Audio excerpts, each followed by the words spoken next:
Hello Scorpio, welcome back to my channel. I am Mariana and I will do the vibes inside for you. So, as you can see, I'm clearly smudging a lot here.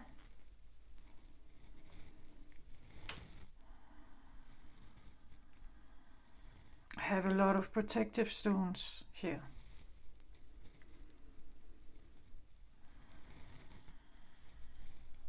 So, I don't know exactly what's going on, Scorpio, but we will have a look at it. It's clearly you're protecting something. We see the light blue. I've chosen the light blue cloth today in the middle here. And then it's like there's this, like a ring of, I would say, like these are black stones, most of them, or darker stones. So they can go as protective stones. They can go as stones that may repel certain energy somehow away from whatever this is. The light blue here connects with what I believe is the throat chakra. And throat chakra is, well, it has to do with, it has to do with, well, the throat, the neck, the speech, communication. But it's also my understanding that it has to do with words, and words that can come from all kinds of directions and have all kinds of interpretations, all kinds of tunes, and they can influence us. And somehow I get the feeling that someone is trying to protect their voice, or that certain words are not to enter. Certain words, or like this could be, you could say, a throat chakra that is trying to rebuild itself somehow. And we don't want anything to intervene with that. So no outside influence is somehow allowed in here. Only something that is loving. This is what I talk about. This is on the rebuild, or reconstruction. And with throat chakra, I also, because it has to do with words, communication to others, from others, how we interpret it, how do we view the words, what tone do they have in us, how does they make us feel, you feel, me feel, how do I weigh the words? What kind of interpretation do I give them each word? If someone says I'm ugly, or someone says I'm stupid, or something like that, how much weight do I give it? How does it affect me? And when I say me, it's the kind of identity that you have built, Scorpio, during your life, with all you have experienced, all you have heard, all that has been said to you, from you, how you view the entire world through words, how we are bombarded with words and pictures and images of something that is perfect or ugly, or something that is desired and something that is repulsive, and what words we put on it. And I just have the feeling someone is protecting something here. This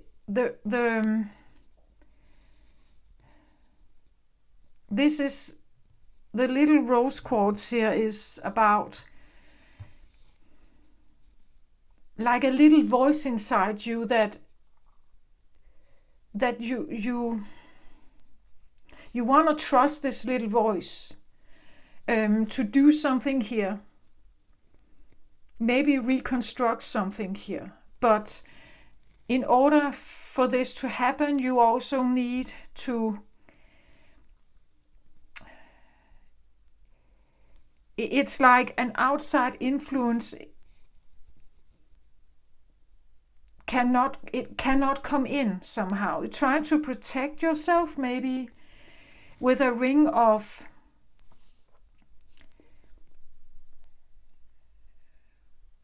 like protective energy, or repellent energy, so that it doesn't mess with whatever this is. Your voice. Maybe your new voice, your new way of communicating to the world, but also to yourself. Like,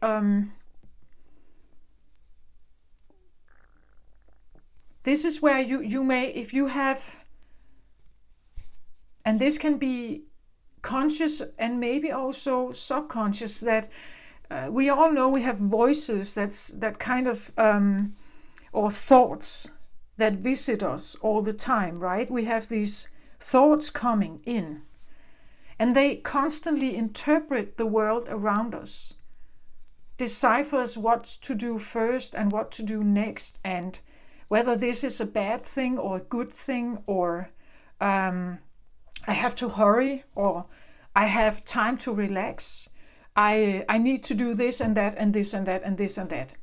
We have all these thoughts that direct us in a certain way. But maybe we need to ask sometimes, where do they come from? Do they always guide us in the right direction? Do they criticize? Is it a criticizing thought? I should have done that. Why didn't I do that? I'm so stupid. You know, all these, where do they come from? And why?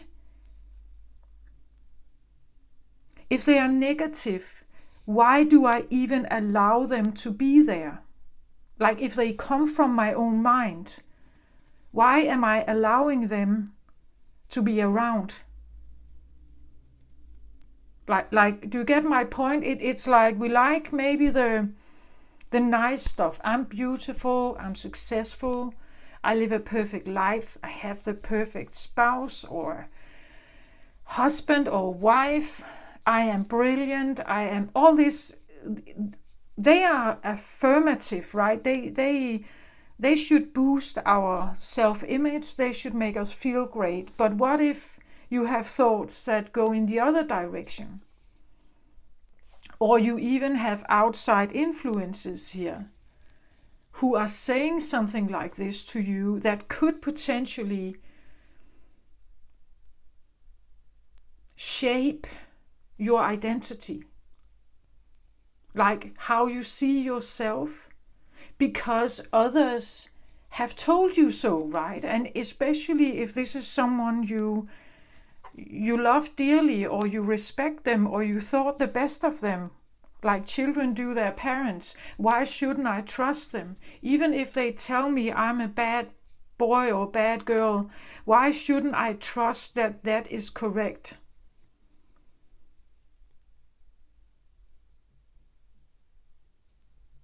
In school, I was taught to be critical of the sources where I get my material. So if I am, let's say, writing an essay about a writer, let's say it was H.C. Andersen, and I have been maybe studying the fairy tale of the ugly duckling. Let's say that. Well, first of all, I need to know that the ugly duckling is not what we say is regarded as fact. It is fiction. So it's something, it's a fable. So we talk about animals that have thoughts and voices, reflections, and they have nuanced thinking. We get a description of animals and how they interact with each other, as human could interact with each other. But if I take the story as it is, it's about animals that has a certain interaction, a bullying interaction, that makes this little duckling flee, and eventually he finds out, going through a lot of struggle, but finds out that he's not an ugly duckling, but actually a beautiful swan. But the point is that I have to make sure I know who wrote this piece of art, this story. And it talks about animals treating themselves in a bullying way. So I have to be critical on the story, right? I have to be critical on the voices in it. A child reading the story would probably think it's about the ducks, right? And the ugly duckling here. And the child would maybe not consider the fact that this is just, the story is created because of H.C. Andersen's view of the world and some of the stuff that he has experienced himself, being a little bit of an outsider in that time where he grew up. And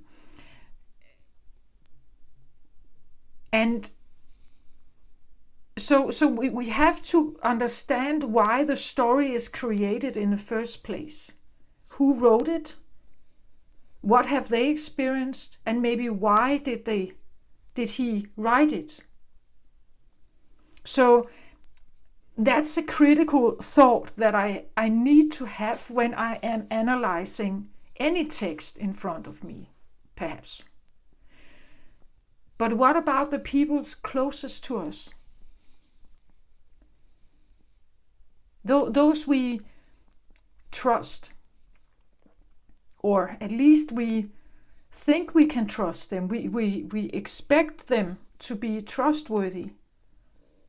Like parents, when we grow up, we idolize our parents, right? We are dependent on them. They are our saviors, our helpers, everything. And what they tell us must be true, right?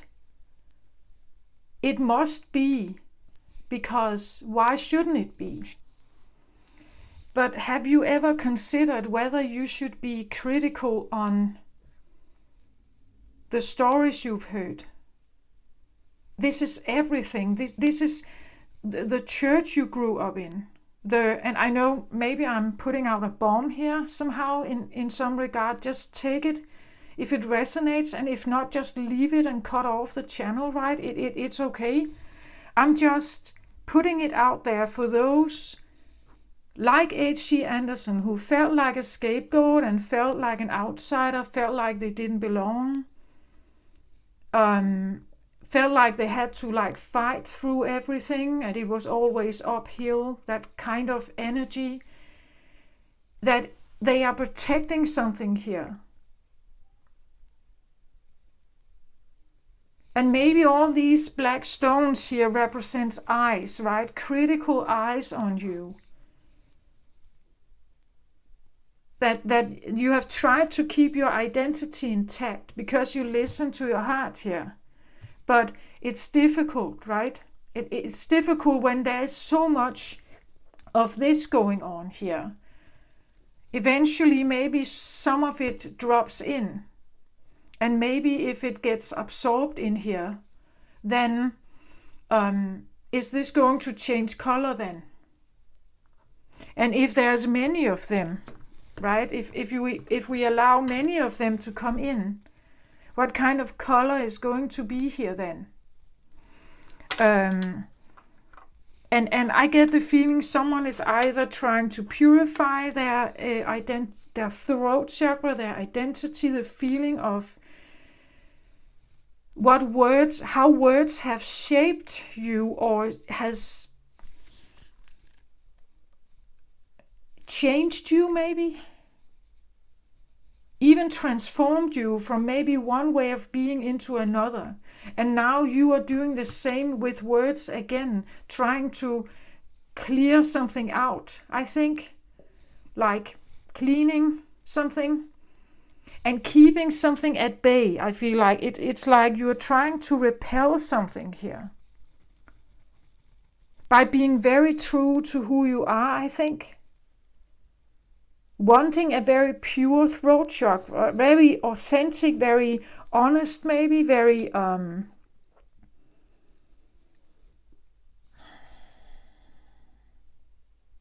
I just get the feeling, because this is air energy, and I just feel like, Scorpio, that's not really your area, is it?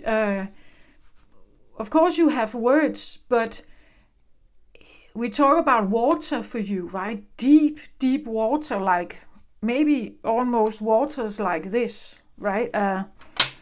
These deep, darker,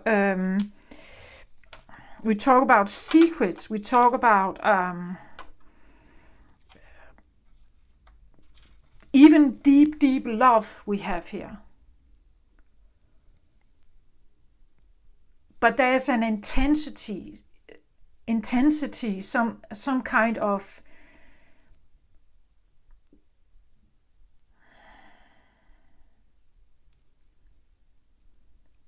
how can I explain this? It's and a seriousness, that there's an intensity and a seriousness, maybe a sarcasm, maybe a provocative, an edge. There's a sharpness and an edge to some of what I feel has maybe surrounding you, or you are surrounding yourself with something here. While you are trying to figure something out, maybe you have a lot of people around you here that represent this cycle. And you're trying to figure out this, I think. What to trust, what not to trust. This can even be your own thoughts, right? That you have, as I said, visiting thoughts that come in. And if we allow them in deep here, they become part of the identity. Maybe you are trying to keep certain thoughts at bay, right? Like maybe you even try to keep certain thoughts out of your communication with others and with yourself, that certain thoughts are not supposed to be here, or certain influences here. I want to keep it out of my communication, or my, you could say, trying to keep a very clear but good communication. But I also get the feeling maybe these could be secrets, right? There's something you're not revealing. Let's say you talk to someone you haven't seen in a while, and you tell them that you're feeling great, everything is going all right, but actually you feel terrible, right? Actually, you are dealing with a lot of people that are assholes or whatever you think they are. Again, your words, your interpretation,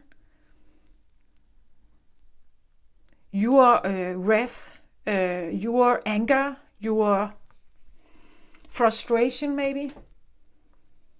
But keeping it out of the conversation, trying to keep something out of the conversation.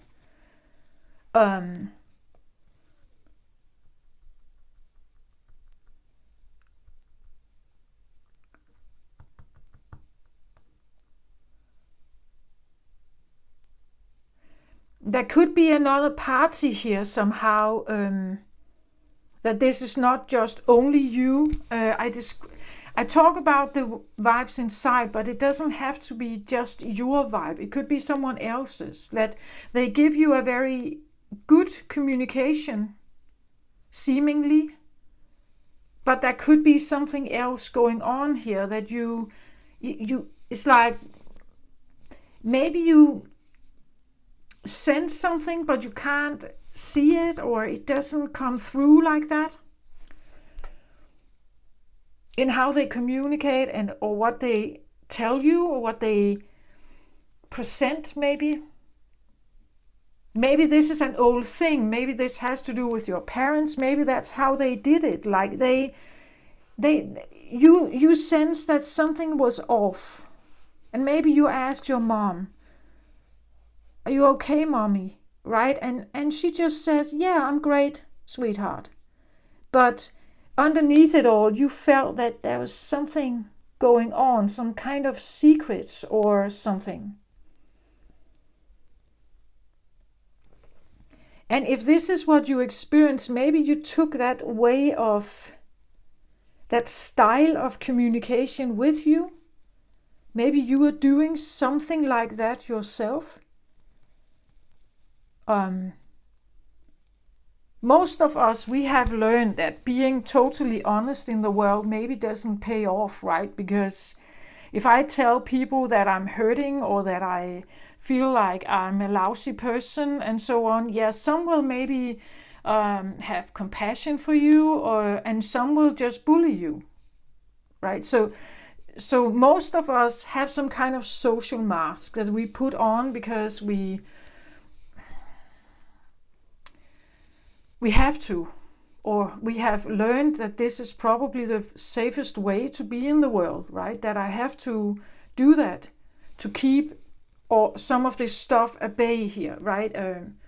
The real me, whatever, here, I don't show it like that because I don't like if this talks about, let's say these are critical voices from people that could potentially criticize you, bully you, use you, manipulate you, or abuse you maybe, whatever it is. Take advantage of your situation. If you told the truth, something could happen, right? Here. So therefore, we don't tell them the entire truth. Maybe we say some, but not all, because that's too vulnerable, too risky somehow. And I feel like someone is trying to keep something at bay here, like like pushing it out.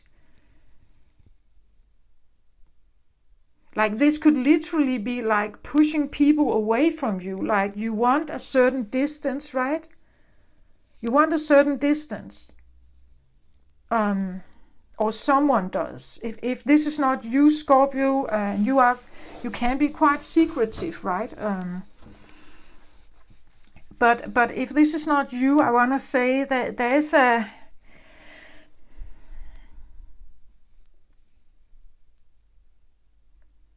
maybe you need to protect yourself at this time. Maybe you feel like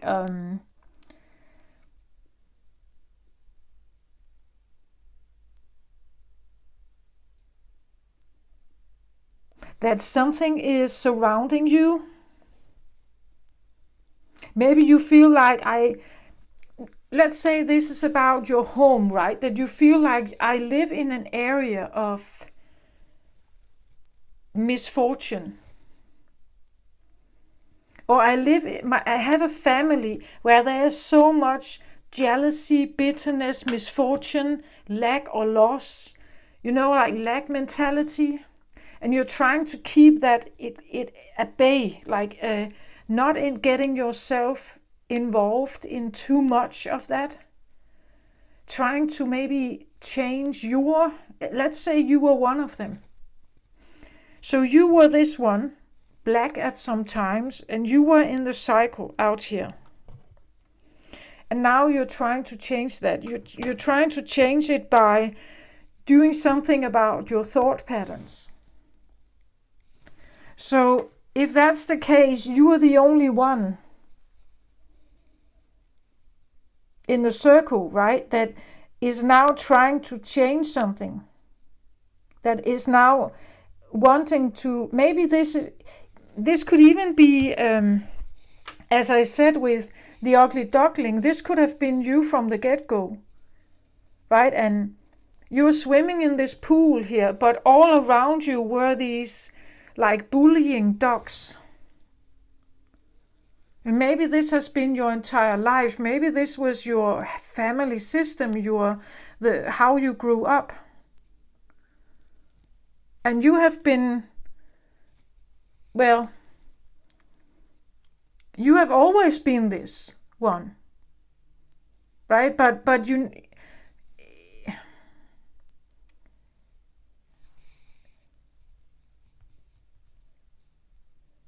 I even hear like not knowing how to be like this, like it's too far away from you, like your original self is heart-based. Your water sign, heart-based. And feeling like you have been dealing with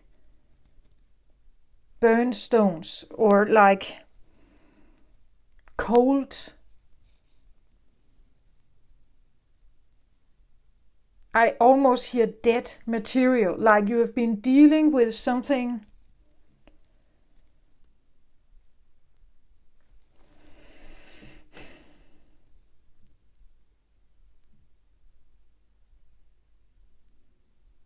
and having that around you, if this was your entire family, mother, father, siblings, parents, whatever, it could be the feeling that what is this place, right?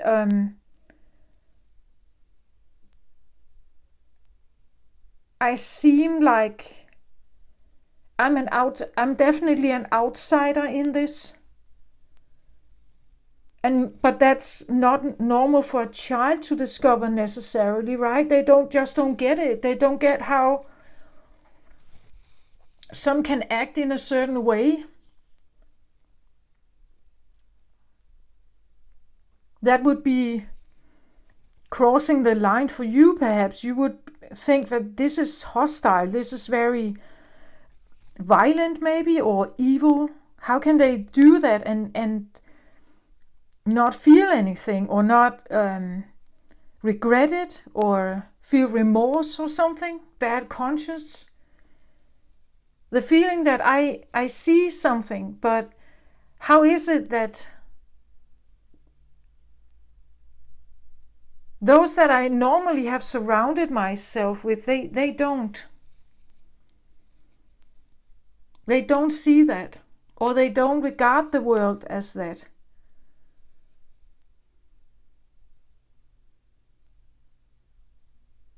And maybe like really visiting them, right?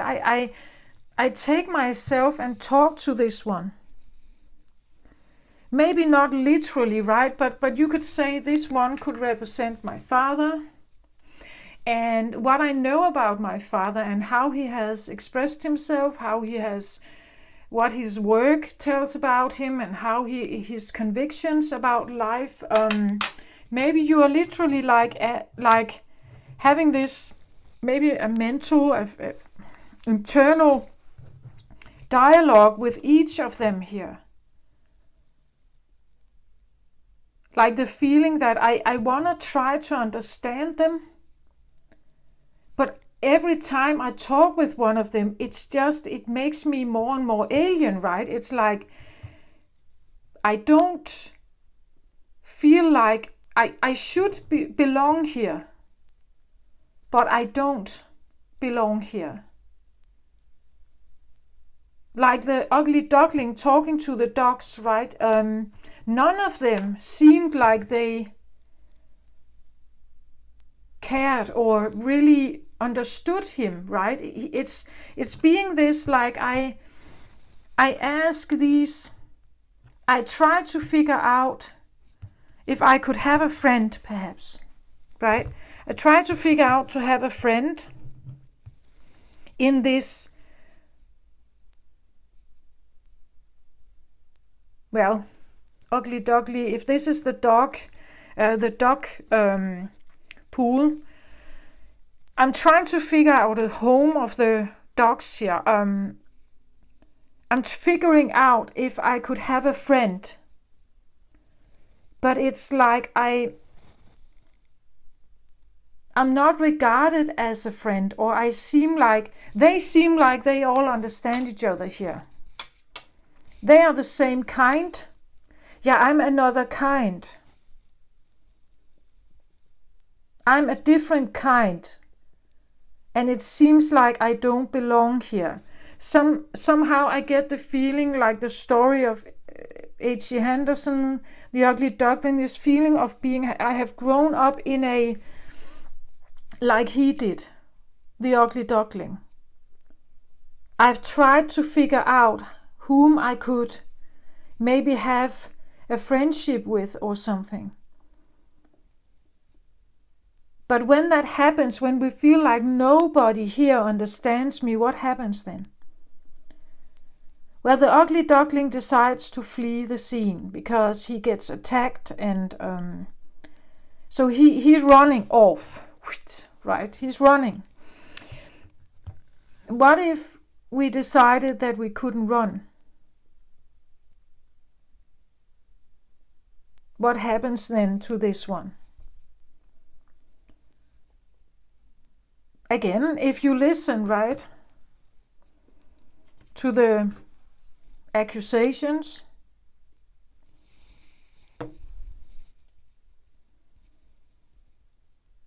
maybe the color is changing, maybe the color over here is changing as well.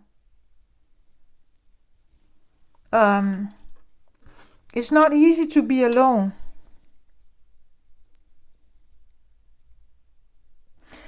Let's have a look. Let's get some cards out. But this is what I feel like. Someone is...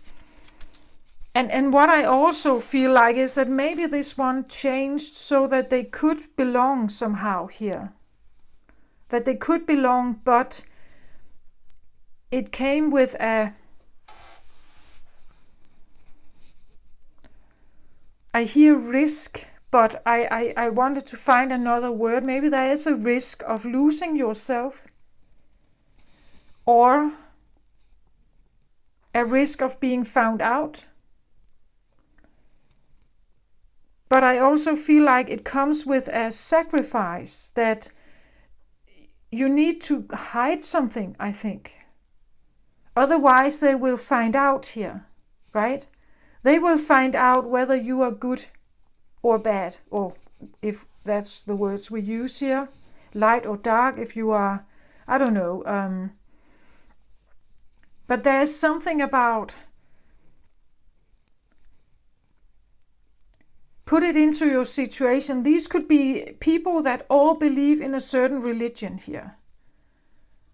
Like these are, let's say these are Catholics, right? You grew up in that environment, you went to church, you learned everything, Sunday school or whatever. You learned all of this, but it was not really exactly you. So should I say it, right? Communication, should I say it? If I say it, I will be judged perhaps here. So maybe I shouldn't say it. Maybe I should hide it and just act as if I belong, and then everything will be peaceful. And that's actually what I feel like. You have tried to keep your heart safe, but maybe by creating an identity that fits with this on the outside, but on the inside, you have something else here. It could even mean that on the outside here, with the dark stones, maybe you have a more aloof, maybe a more closed off energy, an energy that is protecting this inside you here. A part of your identity that is very probably caring and loving and like a deep feeler here. This also represents to me, as opposed to the green color, this is a dreamer. This is a romantic. This is connected with the unicorns, the rainbows, a crush. It is the feeling of a very romantic heart. Someone who may dwell on romance novels, right? Someone who is actually very into finding the prince, the white prince, the knight in shining armor. But you have maybe created an exterior here, a shield around you, to protect all of this inside you, right? All of this. Because no one is supposed to know this, because if they did know it, I would be vulnerable. I could be taken advantage of. I could be lied to or manipulated. Maybe you have been, and now you're trying to heal the remains of this by keeping up and like a wall here somehow. A protective wall against some kind of influence. I said that in the beginning with this feeling of like repelling something away from something inside you, I think.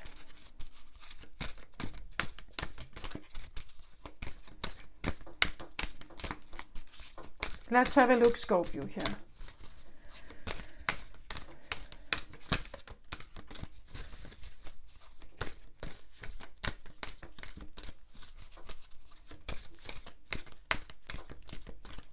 So this could talk about a closed off heart chakra, even closed off throat chakra, someone not speaking, someone not talking about their emotions, someone who is hiding due to pain, due to the idea that I could lose this.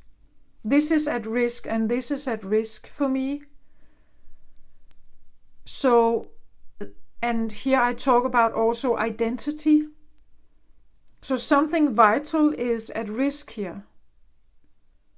But if I change my words, if I hide my heart, and if I talk like they do, then maybe I can be accepted. They will not find out, right? They will not figure this out about me. And therefore my identity, at least a part of my identity is safe, and my heart is also safe here. Somehow, I feel like someone is hiding here, hiding something, which is their true identity, but it's because of like an outside pressure that could be too devastating, too destructive somehow for this Scorpio.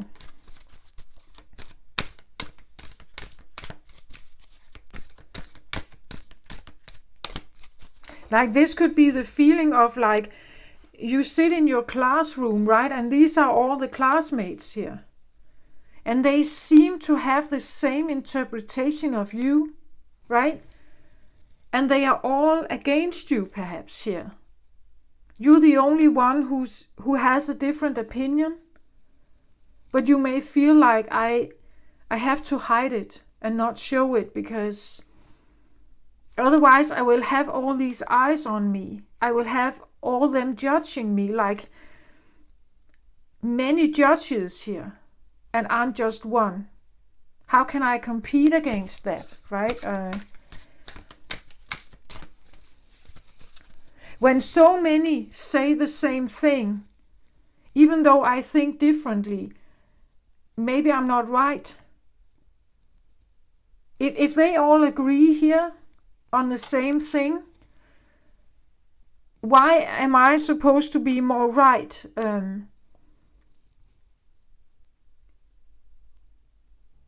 But again, I want to say, check the sources, right? Because maybe they are not right, this one, and you are. So again, for those scapegoats, maybe I want to say, try to flip it around, and maybe say, all of these out here could just represent, let's say these are friends and family or classmates or whatever. But you are, let's say this is someone who is spiritually awake, or who has maybe had an experience that opened something, that opened your heart. And all the people you're dealing with here, they are still operating from a sleep state. They are still operating from an unawakened place. So you are the only one that may see this. You're the only one who may understand that, okay, I see where you are. I understand your situation here. But I see something quite differently, and I can't share it. Or if I share it, there is a potential that I will be judged immensely here. Take it how it resonates for you here, right? It could be the feeling you are sitting in a legal situation, and these are the members of the jury here. They are members of the jury, and they all has like certain eyes on you. And even if you feel like, but I don't have a bad conscience, I feel like I have a good heart, I'm innocent here. This is not how they see it, right? They don't see it. There may be something they are leaning towards, some kind of proof that they have that tells them otherwise. Okay, so just take it how it resonates here for you. But there could be a feeling of being judged, and therefore I need to hide, or I can't tell the truth, right? I can't show who I am.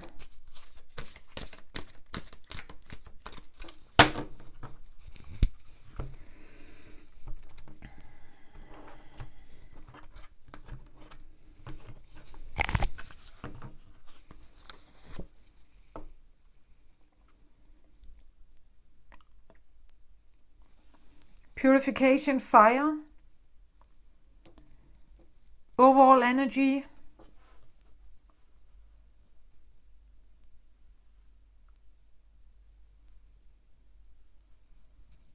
It talks about bare essentials, the naked truth and wholeness.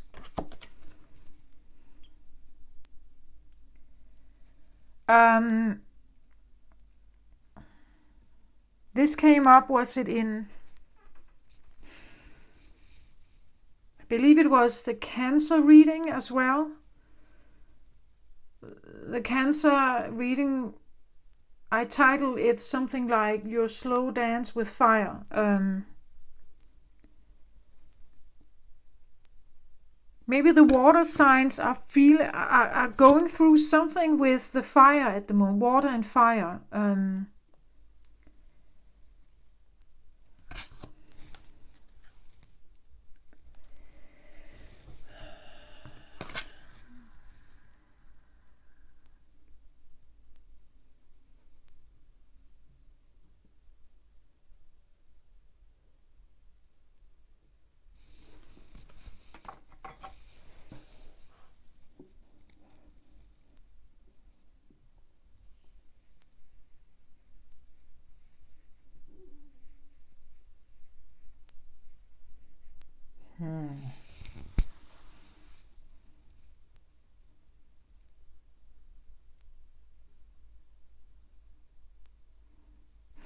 Okay.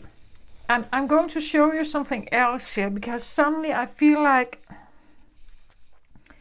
I don't know if I can say that these are opponents, but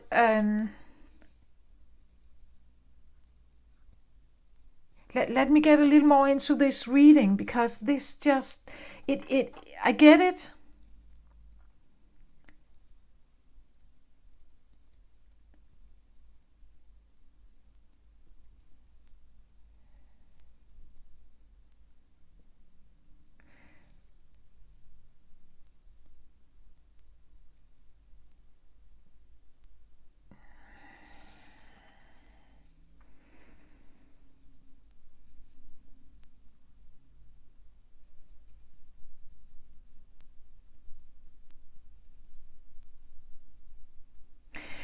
Sorry, I'm just kind of tuning into this, and again, this is Scorpionic, right? So it just sometimes it reveals itself a little over time here for me.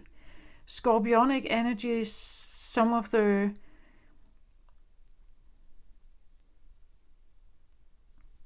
like deeper, more hidden understandings, right? And there can be layers of protection, layers of, and maybe I'm not supposed to look, right? That's another thing.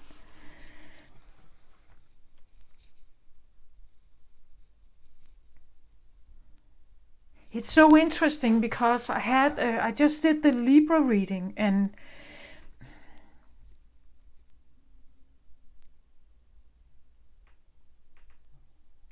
with the Libra reading,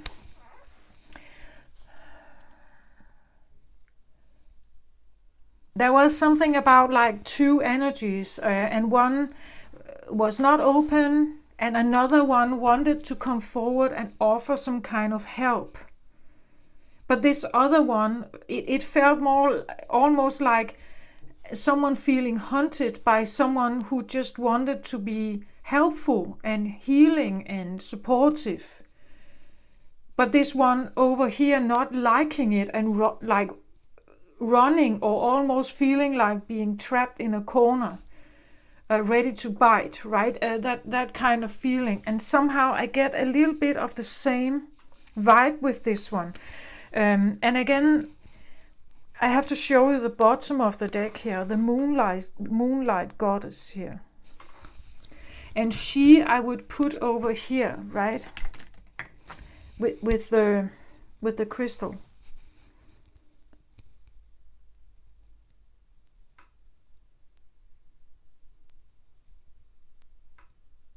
Moonlight, goddess, repressed emotions, healing and reflection.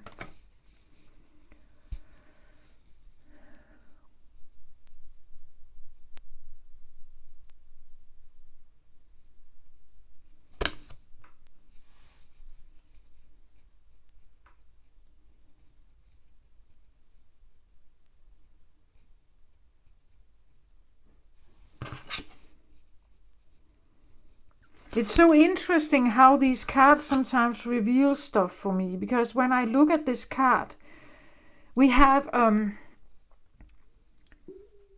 it's almost like we have one breast naked revealed and one more hidden. We have one side of the face more hidden and one revealed. And there's a crossing energy field from the left, you could say the right side of her face, cross the energies or meridians on this side crosses at the neck and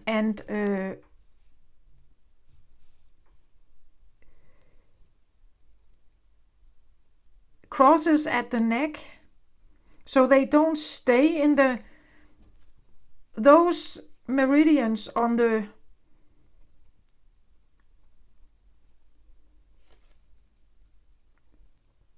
right side. they end on the left side in the body, and vice versa. Like, there's something about,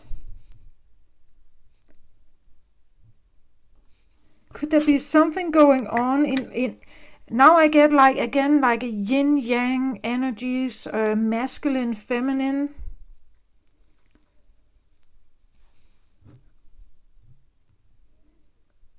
This is underlying energy that says what is going on here has to do with repressed emotions, healing, and reflection. So, and we have Saturn in return at the moment, so stuff from the past could come up that you are reflecting about. You're thinking about it, maybe trying to nuance it, healing it. Emotions from the past, maybe you're trying to have a different approach to it now. As I said, maybe at one point this was also black, because it has been reinforced by all these kind of outside influences, but maybe you're trying to do differently now. You're trying to heal something here. And the repressed emotions, if they are not expressed, if they are not talked about, if they are not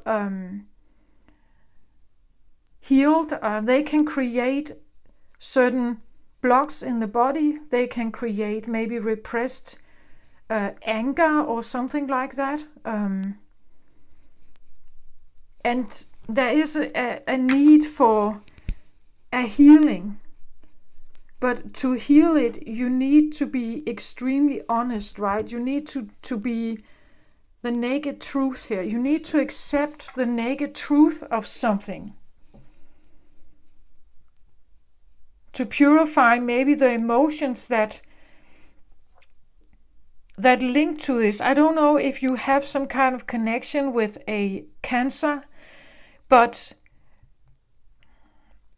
we have the moonlight goddess here. Moon is connected with Cancer, right? Also a very deep feeling water sign.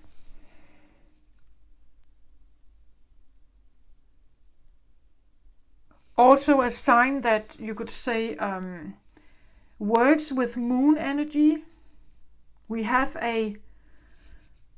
in a couple of days, we have a full moon in Capricorn coming up. Maybe there's something about that you want to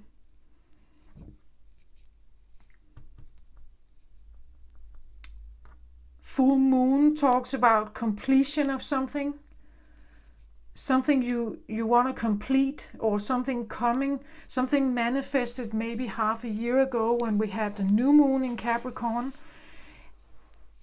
is now coming to a full moon position, and we can make a status, right? We can look at how far have I come, or have I transformed the things I want to transform? Have I healed what I wanted to heal? And if not, maybe I can concentrate on figuring out what I need to still do then. And becoming more clear about that during the next days, when the window of the moon is strongest, but also until you get the next new moon that comes in about 14 days. I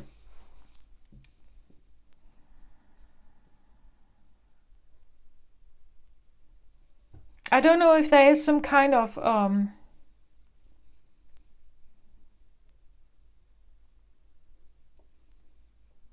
I'm drawn to like the halo behind her here. She looks like an angel, right?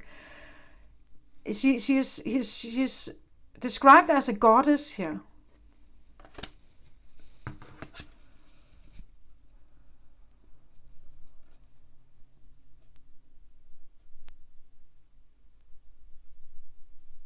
Moonlight goddess.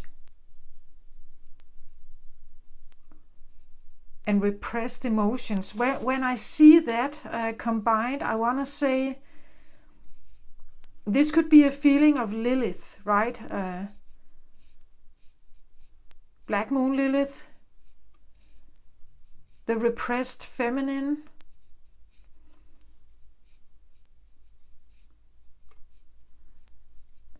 moon energy, secretive. There could be like the repressed feminine is like a pressure cooker. You never quite know what's going on there, do you?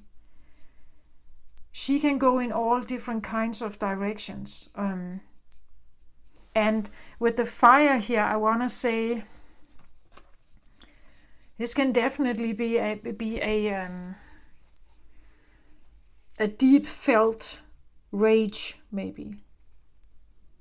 It doesn't come across like that here. It did. The Libra reading was like explosive, but this one is different. Somehow I get the feeling that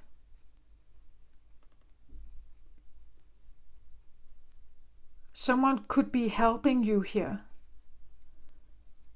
The darker feminines, if we talk about dark feminines, deities, there are a ton of them probably, but someone like Kali or Durga or Medusa,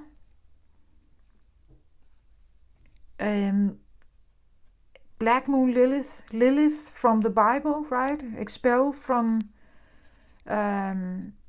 because she didn't want to be submissive, right? She wanted to be equal to Adam.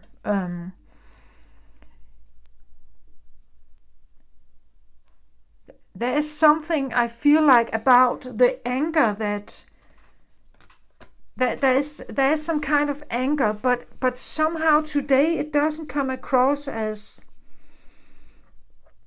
like I want revenge and at all means I'm going to win this battle, or I will not. I get almost a feeling of it's not really about winning, I think. It's more about the wholeness. It's about the healing. It's actually a wise wanting to. It's almost like you want to use your brain or your communication or your words or your understanding. Your understanding to heal something instead of weapons, right? Also not using your words as weapons, like throwing fiery word rocks against someone, like accusation against someone. I don't get that here. It doesn't feel. I wouldn't say it feels like a chill. It doesn't, but it's and look at her. She's not like a warrior, right? She's actually trying to do it. It's more like an internal process. So instead of throwing rocks at others for something, again, I get the feeling it's like, you know what that's like, right? It's like the throwing rocks at you, even if there has been many here. It's almost like, but where did that, what came from that, right? What came from that? I could become like revengeful, right? Bitter. I could become sinister and cynical. I could become rageful. And I could become very manipulative. So you're taking a close look at the fire. Maybe fire you have received from others,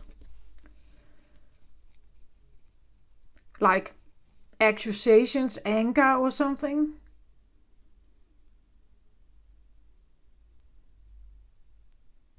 And you are considering also, I think,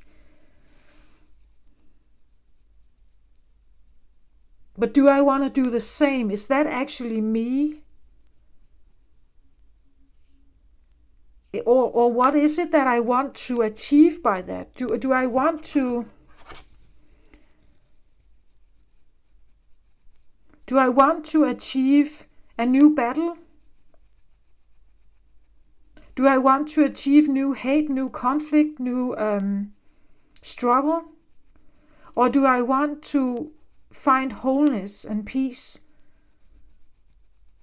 Even if I have to give it to myself. Let's say all of this are people who have hurt you at some point.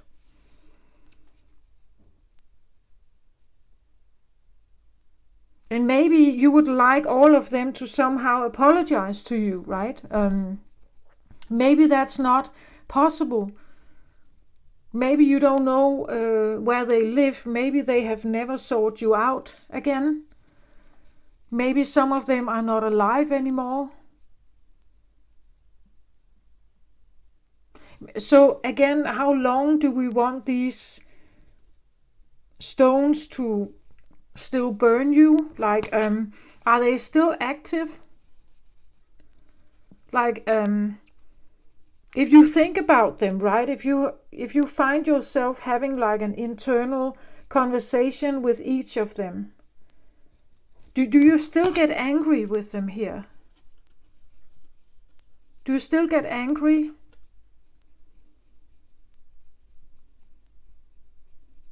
Can they still somehow make you reactive? Like trick you somehow, or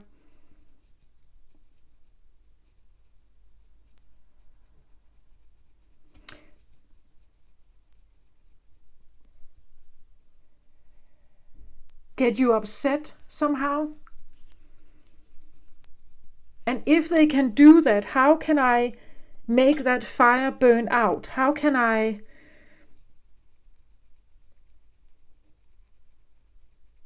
because I can keep it, of course. I can keep all these experiences in my beingness, in my aura, or in my body somehow. But does it really help me to hold on to the fire, to hold on to my anger, or to hold on to my resentment, or my bitterness, or my frustration with someone whom I have no control over, right? They can do whatever they want. You have no control over them.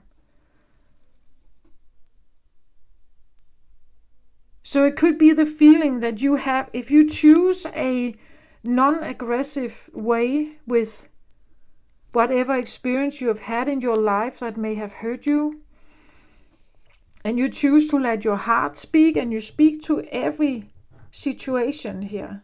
You have a dialogue with whatever this is. And then you have a dialogue with the next one and the next. So your heart is like talking to all of this. This could even be like wounds in your body, right? Wounds. And you have experience, and maybe this is something that has never been resolved. It has never been forgiven. It has never been let go of. It's still there, it's still hurting, maybe it's still burning. And I get the feeling, because it's I wouldn't say it's peaceful, but it's definitely a feeling of really wanting to have a clear mind here. That actually I don't want more trouble, right? I don't want more judgment. I don't want more eyes on me. That's not the point. I'm trying to figure out what I can do with my anger perhaps, even repressed anger, or something that somehow is still affecting me to this day perhaps. Maybe these are 30 years old wounds in you, or conversations you have had, or disappointments you have had with people. And they somehow still got to you, right? That conversation or that experience still hurt you. It's still lingering. And every time you think about that person or that situation, the fire comes, right? You're still angry or frustrated or disappointed or hurt by something. But to get to a wholeness, a point of release, I feel like you have to get to the naked truth of something. Why is it that it's still burning? How come it has a hold on you? How come this person has power over you? Or what they did? Maybe it was a group that did something. Maybe it was a group dynamic. As I said, it could be classmates, it could be teachers, it could be your entire family, right? It could be a friend group dynamic. Soccer team, I don't know, high school stuff or something. Something that influenced you, and it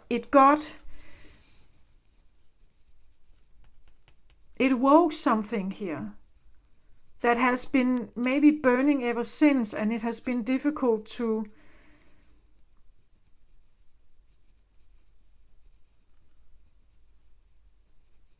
I hear get even with it, but and I do feel like maybe you have felt like that you wanted to get even in maybe a more manipulative way at some point. But today it doesn't come across like this. This idea of coming even or get even requires almost a similar nasty thing here.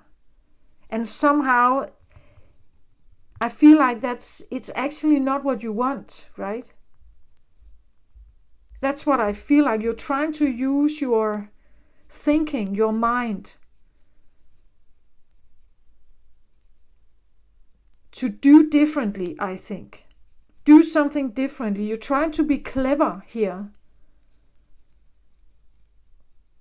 And not create more havoc, not to create more disappointments. You have enough, I think, or there's enough that has been influencing you. You don't want more, I think. You don't want more. So how do I get rid of all this pent up frustration or bitterness maybe? Because I could go that way, right? I could try to get even. I could try to hurt someone here. That would be very Scorpionic, actually. Try to get even. Try to manipulate. Try to lie. A Scorpio that goes dark is not a fun adventure, right? That's quite a yeah. So this one turned for me when I was shuffling Three of Wands. It actually came out like it showed itself as reversed for me. Let me just have a minute here.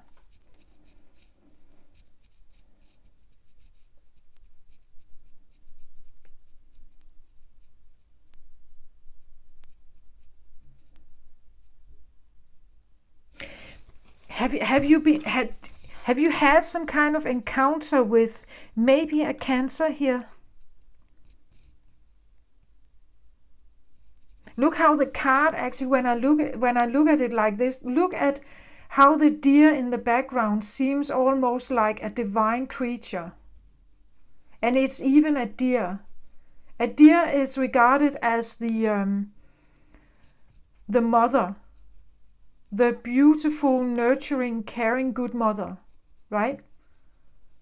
And then look at all the fire around this one. He's reaching for this.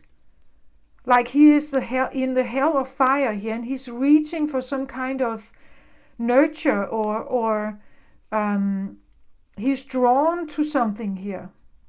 Look at all the fire here around him. Like all these firestones here around him, right? Look at that, and then he's trying to reach for this one. But the deer can almost come across as a dream, something unreal, something that is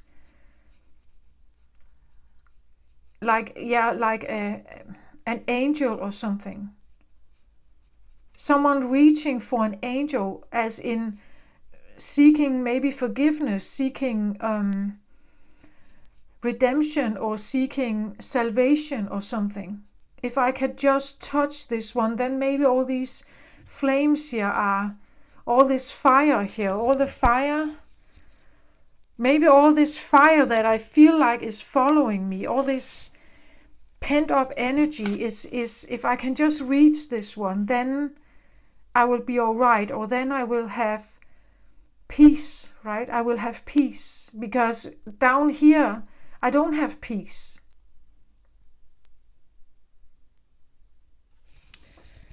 Okay.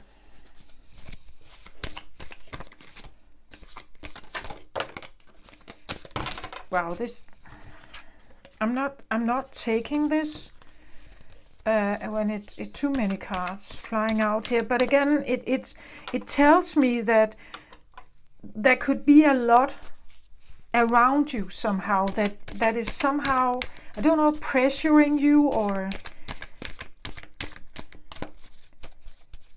it has had some kind of influence on you.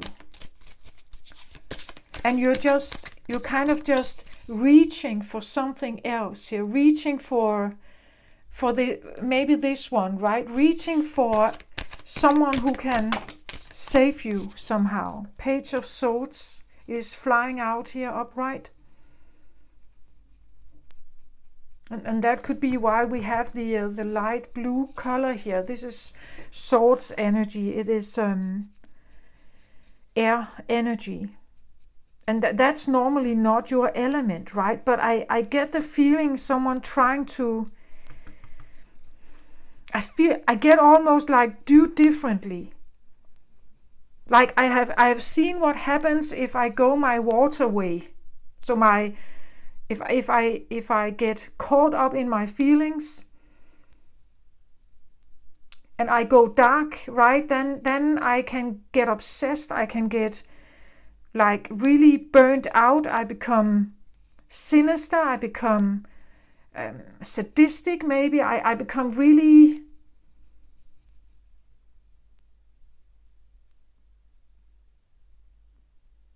dark.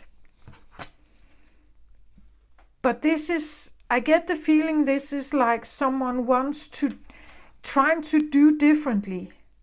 But the page here is young, new, novice, this is a new way for you to approach something. And maybe in this case, trying to follow your intuition, your guidance here, right? Trying to trust in a guidance instead of, or trusting that if you change your way of thinking, if you allow maybe a more loving, caring way of thinking, then you can change something. So it could be that you are really trying to do differently here.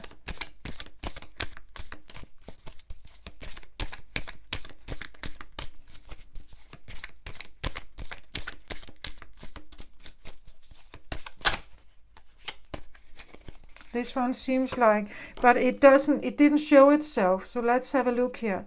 Knight of Wands. Yeah, I feel like the anger in you is still there. This one came out in the Libra reading also, in the pressure cooker. And this one can be a unreliable fire energy that can go in all directions. It's like an unpredictable fire, right? We don't know exactly where it will lead us. Sometimes this is seen as a player energy. It goes where it wants to go. It's only loyal to himself, maybe a king, but otherwise himself. It follows a certain honor code, but it doesn't have to be that it's in well balanced. It's not well balanced, this one. So and it didn't want to show itself. As I said, this can be a secret, right? This can be what you are trying to battle, that you do have the fire here. That you do have the fire, but you're trying not to go there, I think. You're trying not to go that road. Down that road, because you have done it so many times, and what do you have from it, right? What do you have from it? Maybe these are all burned out relationships here. Right? Burned out relationship. Maybe you feel like there's no one left that I can draw upon. My unpredictable way of being in my past, I have burned out all options. I have nowhere to go, and it's all around me. Like all these people are around me. Let's say these are lovers. They are all lovers, and they all judge me, right? They all judge me in the same way because I have been unpredictable. I have been in a certain way, and you're trying to do differently, I think, here. Someone trying to do differently. This could even be, I said something about having conversations with each of them. This could be the feeling of, someone who is in an, what's that called? An addiction program. There are these steps, right? Alcohol Anonymous, AA. There are these steps. And one of them is it called penance? That you talk to those that you may have disappointed. So maybe this is not about someone who has disappointed you, but also you disappointed them. And you have to do it from the heart, right? It has to be heartfelt somehow. So take it how it resonates. I'm not saying all of you are in a program, not at all. I'm just saying it could be, right? That you have to literally face maybe many people here. Or you are just drawing up a list, right? You're drawing up a list about of people or situations where you saw yourself fall, or where you saw yourself do something that due to a fire, the wands of fire, due to maybe an instant feeling of gratification, like maybe because you were frustrated, maybe you wanted an outlet somehow. Sometimes the fire energy frustration can change in the body into desire, into I want to say being horny, right? It can be transformed into sexual energy. So if you can have an outlet when you feel frustrated and angry, it can transform into something else, and through that have an outlet. So let's say you had sex with someone in a player-like manner, right? from one to another. I don't know, right? I'm just saying that the fire energy, this could be, if someone is going through a program, it could be a sex addiction, right? Going through I'm not saying you are, it could be another person around you. I'm just saying that it's possible when we talk about fire energy here. I think many people maybe not think about this, that if they feel attracted to someone,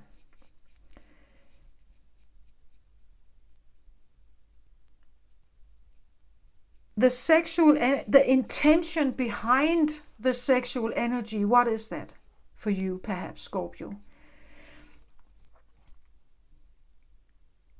Is it to make love to your partner?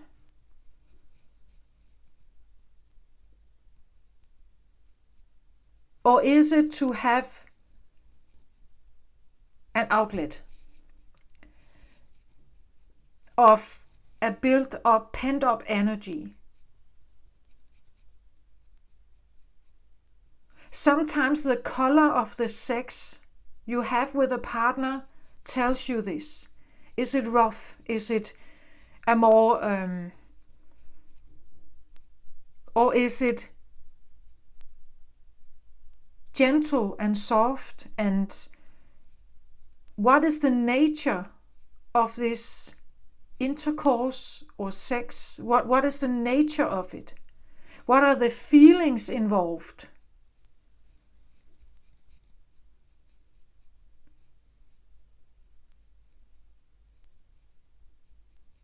I believe that energy can be transformed through the sexual act as well. If someone has pent up frustration, anger energy, and it changes into a sexual horniness, and you have intercourse with someone who feels drawn to you, and this is where we haven't. This is just a thesis that I have, right? But if someone has a pent up energy, needs an outlet, someone is drawn to you, it must be because they are compatible with the idea of the outlet. Someone wants an outlet, someone is receiving it, right? So if you have an angry, frustrated, built up energy inside you that manifests as a sexual energy, and this is behind the desire to be with a certain person, where the sexual act is the most, that's the key. The sexual encounter is the key. Not that they are a beautiful person with a good heart and they are caring and loving and everything. Maybe they are that too, but the first impression about this one is that you get like there's a sexual attraction, a sexual desire.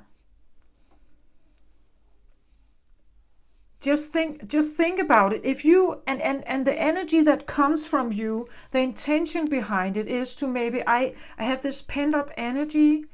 It has now manifested as this. I know we don't think like that, but just bear with me here.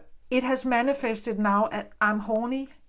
I want to go out and date. I want to go to the market. I want to go out tonight and find someone I can hook up with. So finding someone you can hook up with, so find someone to hook up with. That again, it's probably not driven by a true love connection, respect, and wanting to honor another person or something greater like that.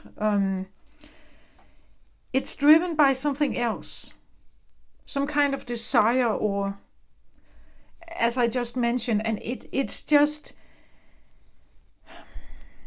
it doesn't have to be sex related, but it could be anger related. It could be obsession related. But it all comes down to some spark at some point was lit, and now you're trying to figure out how to manage it, I feel like. This could even be you in a talk group, right? That you sit in a group where there's a lot of people here, and you are now trying to, you're now trying to speak about something that you have, that is deeply in your heart somehow, but it's maybe something you have regretted, right? Something you have a remorse about, or something you see a different value in now. Take it how it resonates. But my point, my thesis is that if we have an intention behind something we put out there, whether sexual or verbal or whatever, physical, the intention we put out, if we are angry when we do it, if that's the underlying energy, if we are frustrated when we do it, right? Then that's the intention, right? We want to get rid of that feeling. We want to get rid of that tension, this bad feeling somehow. And if we derive that into a sexual act, this is what we give to another person.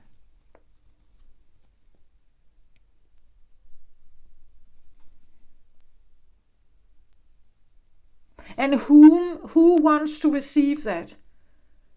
Well, if you are frustrated and have a problem, and you come across the mother, the dear energy, the healer, the one who is nurturing and caring and understanding and all this stuff, they want to soothe it, perhaps, right? They want to soothe it. They want to help. They can feel the tension. They can see you are frustrated, or they can see that you, they can feel it. I have no physical proof about something like that. I just feel like those two could be a match, right?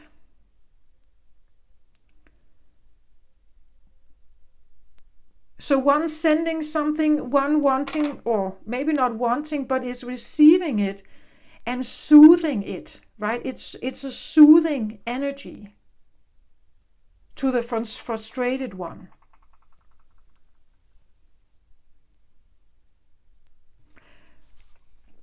But I must say, my thesis is also, if we have Black Moon Lilith here,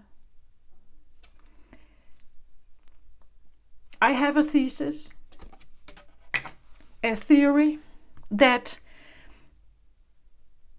in the beginning,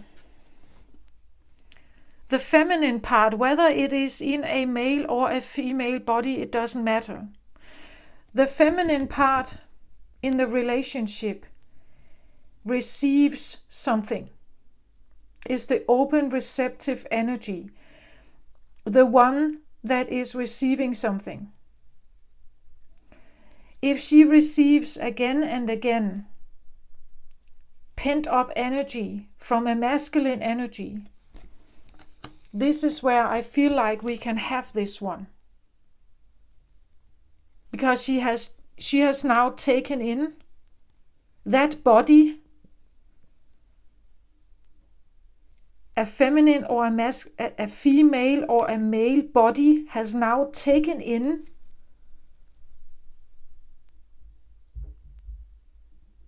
the other energy.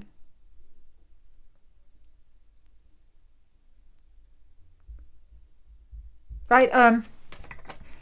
A feminine can have pent up, frustrated energy, and she can give it to a masculine partner through sex who has a soothing effect on her, and vice versa, right? If it's not sex we talk about, it can be that someone is angry and is putting it out there. And if they have a good friend or a mother or a father who's very soothing and caring and nurturing, they send it into the arms of these to be soothed, right? So that it clears away. Every time someone sends out there like that, they hope that someone can soothe it and take it away, right? Dim it or make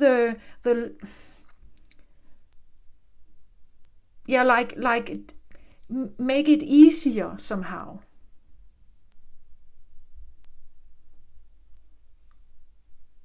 That's just a theory that I have.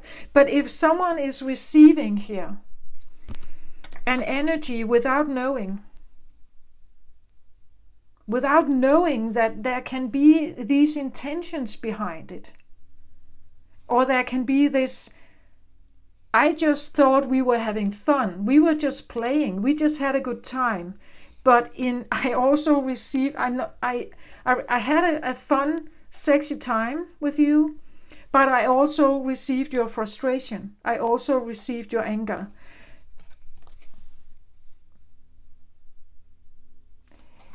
Then we can have a Lilith energy.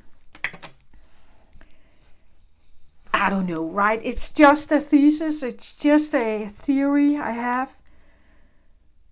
That what we sent out there and the intention behind it.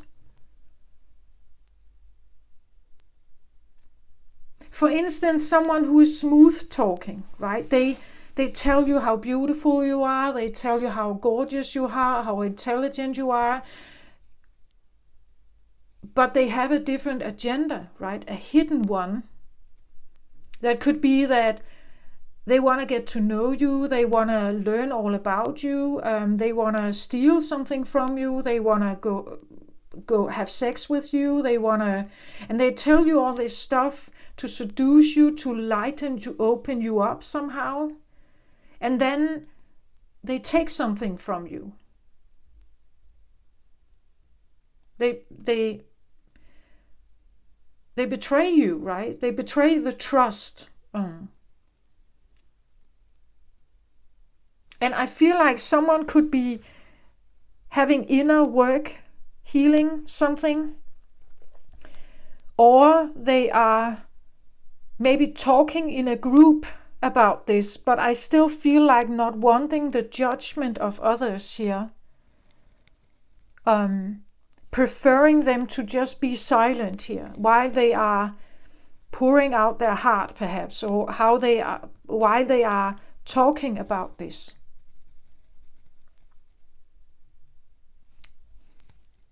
There is something about this energy that can be a little bit, I want to say it could be a little bit taboo, right? Speaking in a group setting, maybe about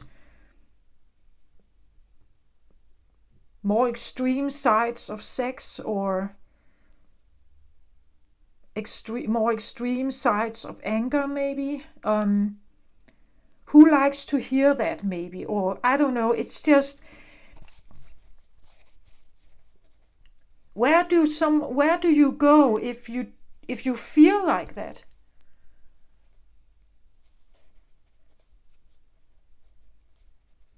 If you are so rageful, you want to hurt someone, where do you go with that energy? And I do feel like you're looking for something that can soothe it, right? That can heal the heart, that can be sugar, right? That can be sweet, that can soothe something here.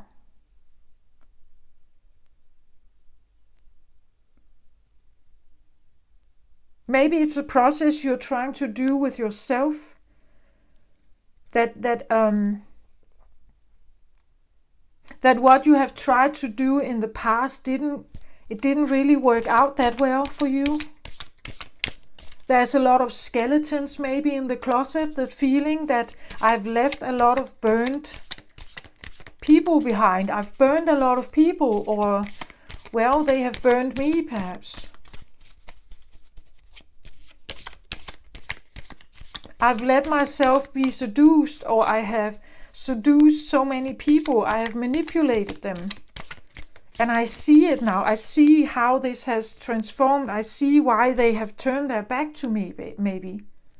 Now, why they are cold, why they don't want to have anything to do with me.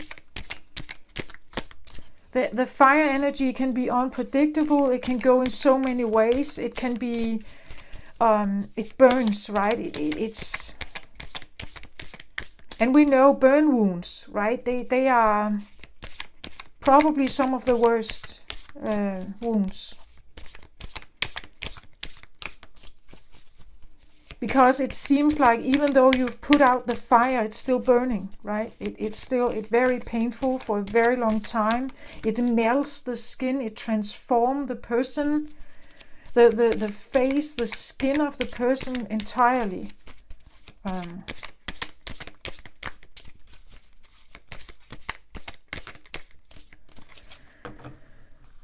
let's have some cards out here from my Celtic Tarot.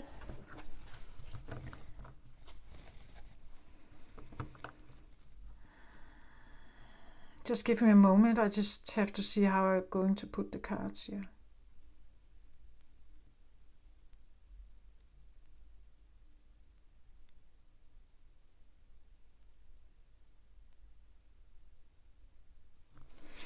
Well, it's interesting. It's all...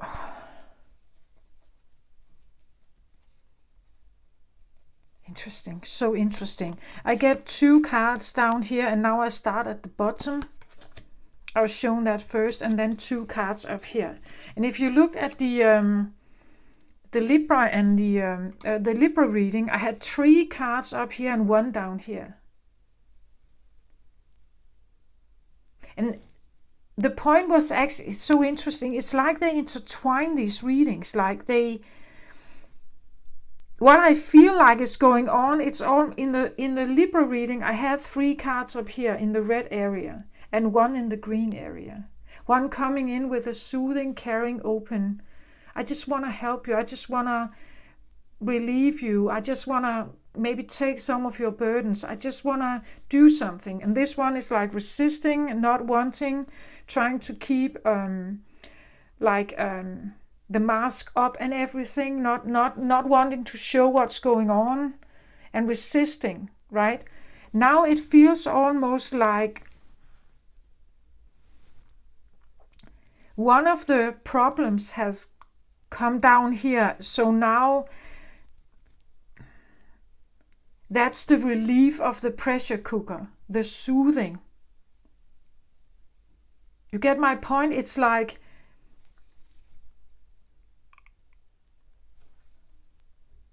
maybe it has to do with communication. That communication is the key to something here. To a more balanced outcome of a situation. That something needs to be, as long as, let's say, if we go back to the Libra reading, it's like if we keep this up with the 3 cards up here and just 1 here, it's like the pressure is still there. But if something can be relieved here, then we have a more equal approach to each other, perhaps here.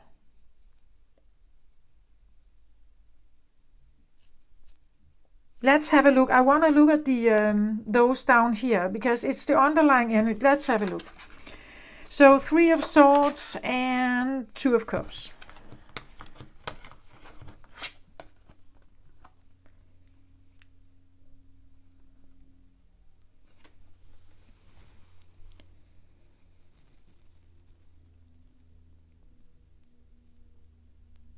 These are very interesting energies because on one side here, I have the grieving. This is heartbreak.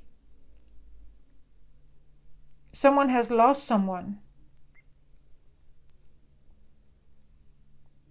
Maybe literally.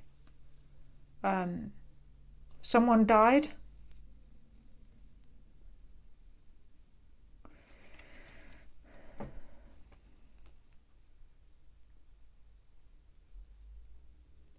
It could be like someone died in winter time, during winter. It could be that losing someone like this, someone you love dearly here, is created like winter for you, like it created a frozenness, a closed energy somehow.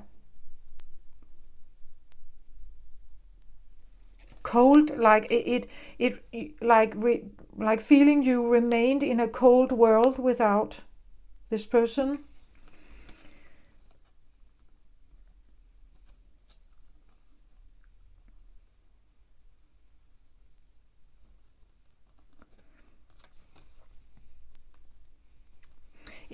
It also almost comes across as she is the one who is burying this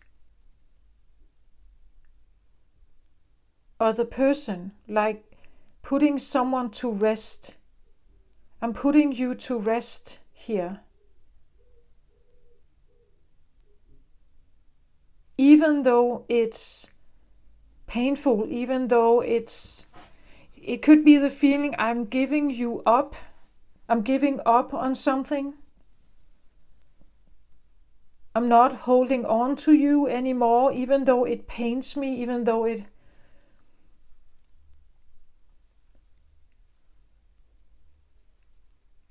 like I tear my heart out. When I put you to rest, my heart is torn to pieces, right? That feeling. And therefore life felt frozen. It felt cold, lonely, alone.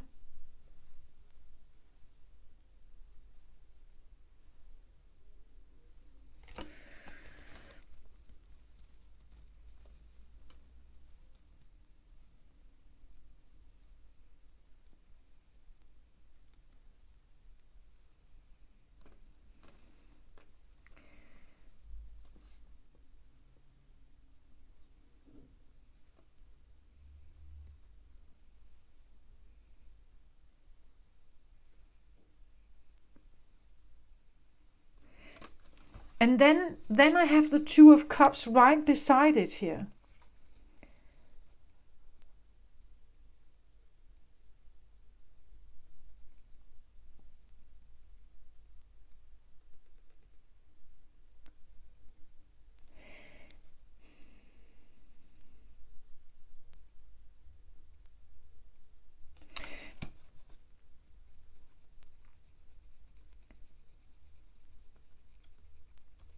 It could be something like I have to put something to rest here, even though it breaks my heart. Losing this person, I have to do it, otherwise I cannot have a new beginning with someone else.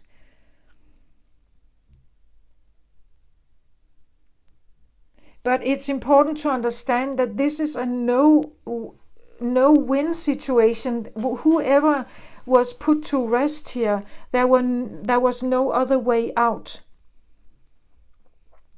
It could never have become a compatible situation, in the sense that, well, of course, if someone was dying and died, you couldn't stop that.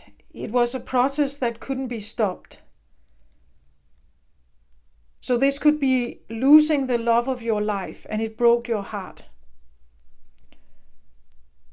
We see her in the red gown here. It's something that it hurt deeply in the root. This is like existence, the sense of existence.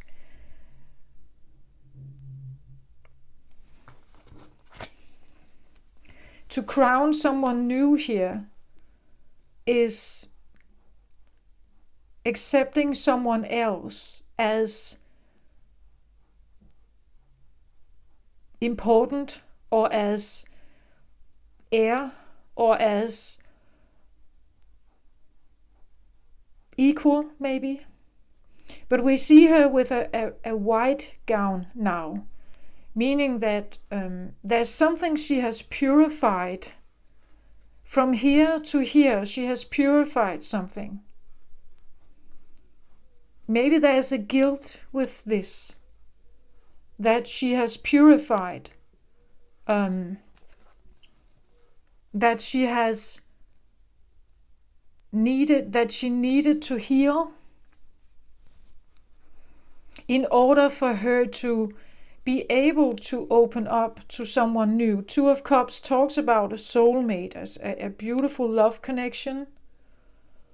But we see it here as her choice, right? Her choice.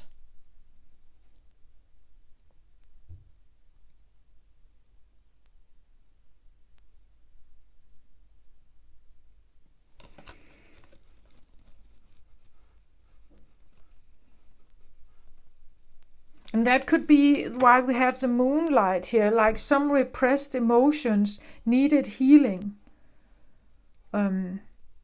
A grief of some kind needed healing, needed compassion with yourself, with your own heart, with the situation, with the circumstances, with the thoughts and everything. It needed healing so that you could prepare for something new here. Prepare for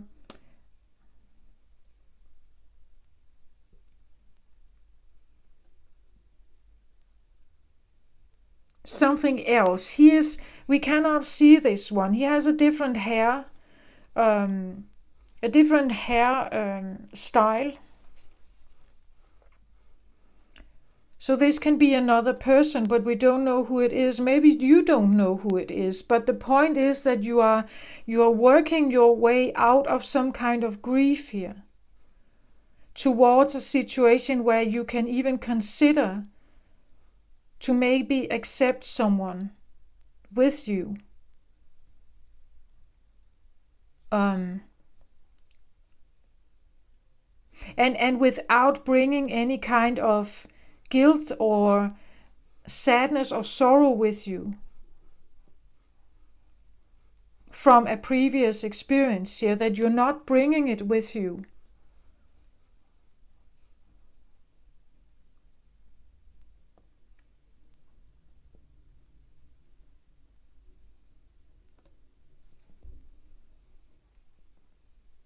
So that these cups are equal, right? One is not filled with a lot of like grief and sadness here, and the other one with love, right? It's like wanting because this happened, I felt a lot of I had to go through a lot of healing here. But I want to find something as pure. I want to find something as good. I want to find something that is lovely here, that is the rosy color, that is based on love, that is based on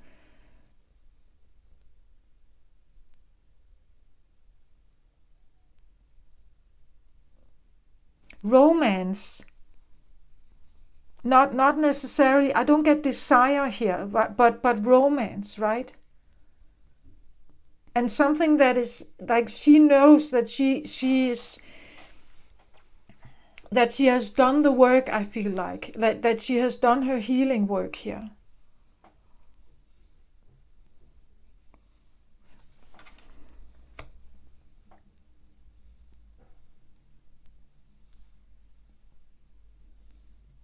And it's interesting how I wanted to take it from up here and down here.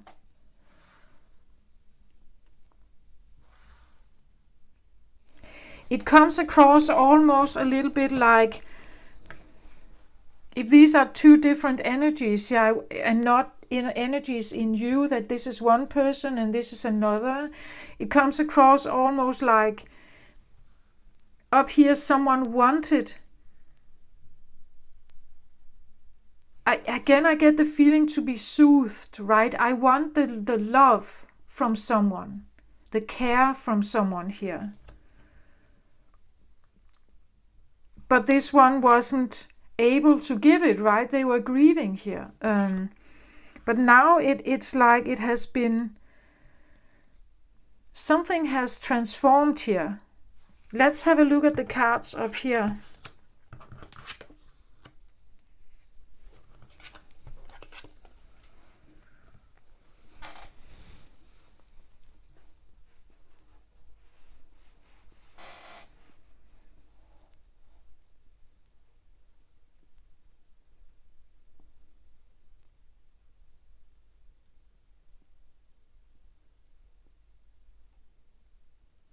So I get the Five of Cups and the Star card.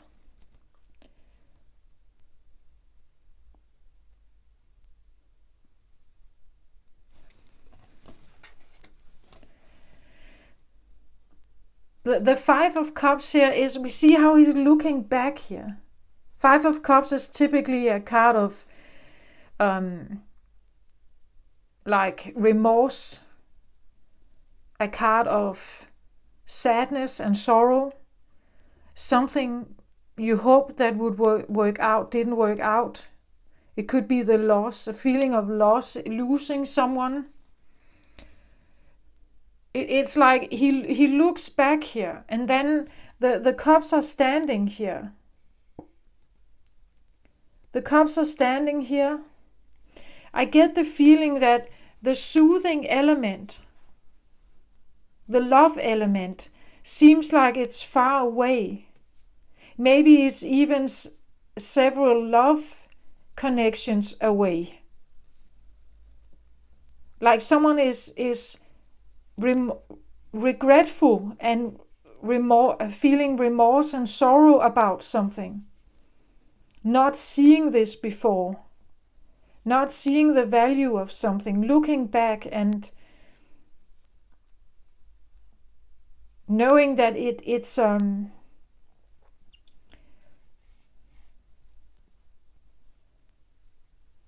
maybe it's, as I said, several love connections away.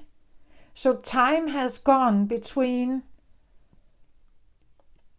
some other, I hear tryouts, like someone has been, I don't know if they have tried to forget about someone. And being in other relationships to try to forget something.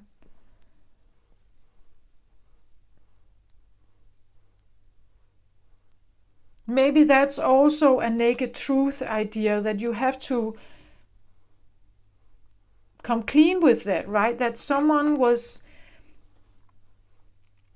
they were feeling a loss of something here. And they were on the outlook of something that looked like what they had once. And maybe there has been several situations in between, but they are still looking to that. That is the ideal outcome, as we saw with the Three of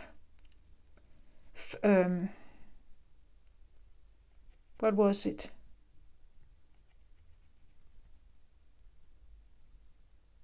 Three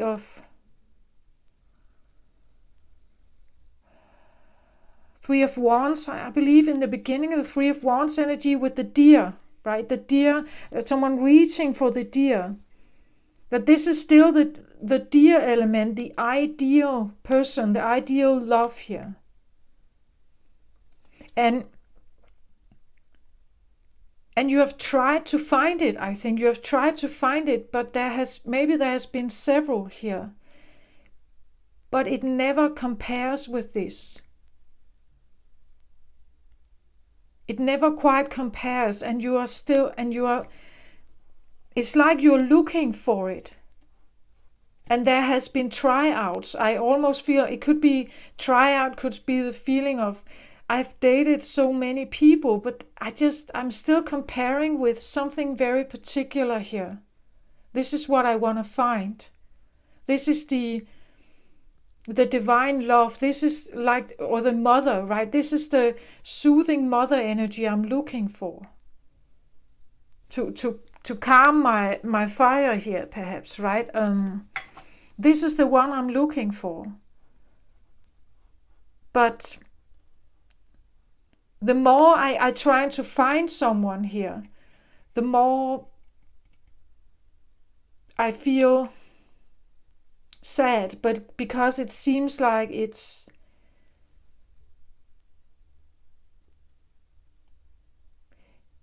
I'm not finding it, and every time I try, it seems like I get further and further away from what I'm looking for.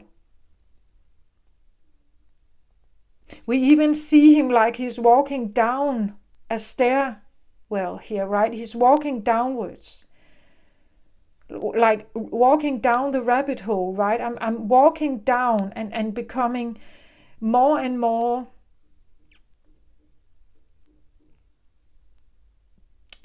sad or more and more depressed that I've tried something but it doesn't work out, and every time I try it I lose them, and when that happens I get more depressed, right? Walking down instead of, and he's looking back for the light but walking down every time here.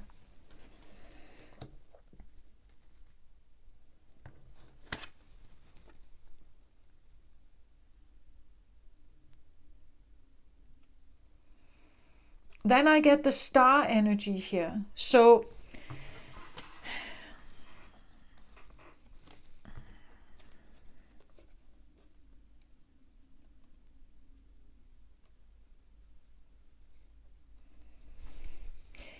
and when I have these cards, and even this one, if this was supposed to be on the other end here, I get the feeling what he is looking for here is something,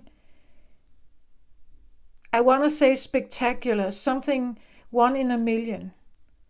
Star card, this is like a divine connection, something that is star quality, something that has this, not to say that it has to do with being popular or in the spotlight all the time. This is actually quite the opposite. It's Aquarius energy here, but this is something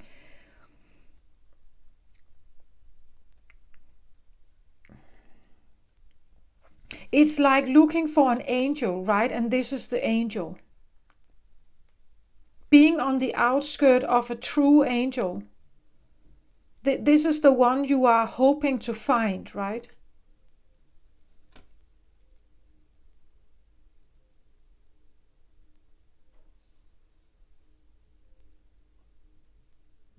Someone who is, she sits on a beautiful earth here. A fertile, beautiful earth with flowers. She's open in the sense that she has her front to us. Again, look at the Libra reading. We had a similar card, but with the back turned. So I interpret this came up as well in the Libra reading. So a fertile earth with an open mind, an openness. Beautiful shine of light. There could be a sense of purity, because there's no clothes here, there are no masks, there are no secrets, honest, truthful. And look at how she can blow magic here, like blow the magic. It's like a mother that blows, that is blowing on an injured knee, and how that again and again can feel so soothing, right? A mother's touch, like a mother's touch, a soothing mother's touch how that can be so healing, right? And how she can blow her magic on your wounded knee or heart, right?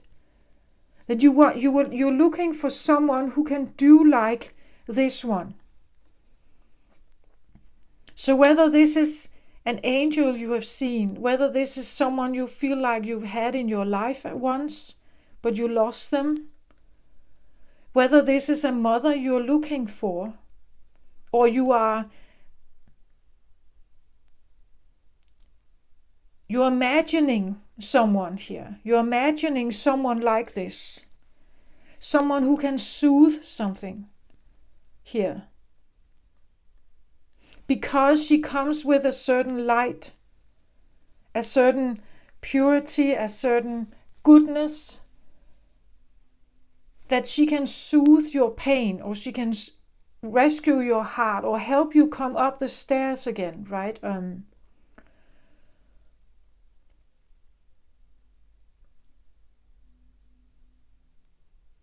It can be someone who has passed, right? I must say that with the Three of Swords here.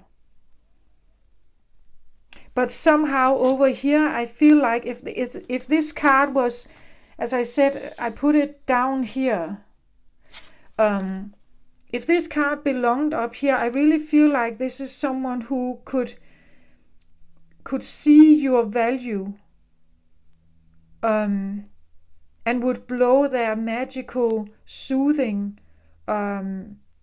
stardust on you, and who would find you worthy of love here.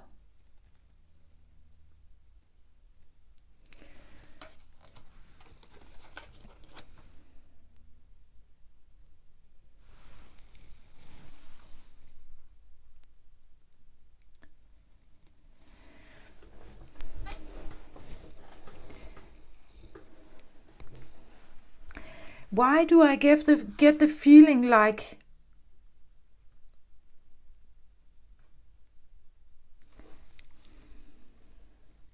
that this card actually has been up here once?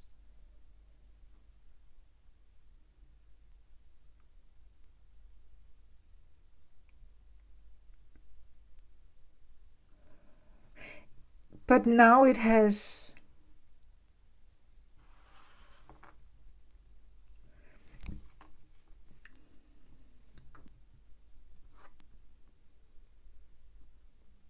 it definitely belongs down here. I was shown 2 down and 2 up.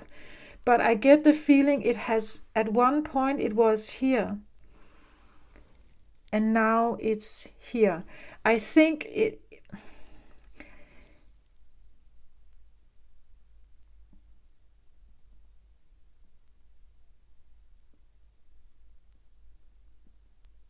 Something has changed about your feelings of being worthy of love, I think. Or worthy of a person like that.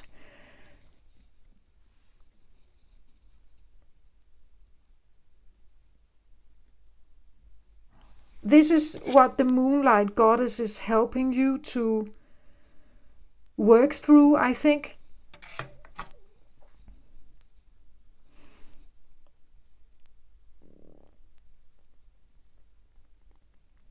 To let go of a person is very difficult. An attachment to something that was not anymore. Something that hurt you very deeply.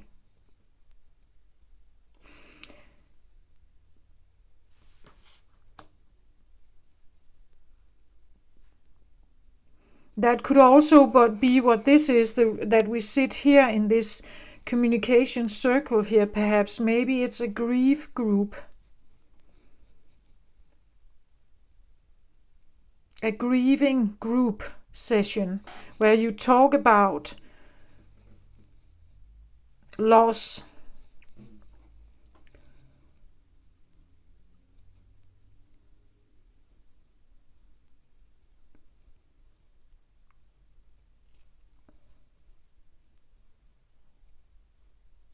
Supposedly to help you move on and become more open again.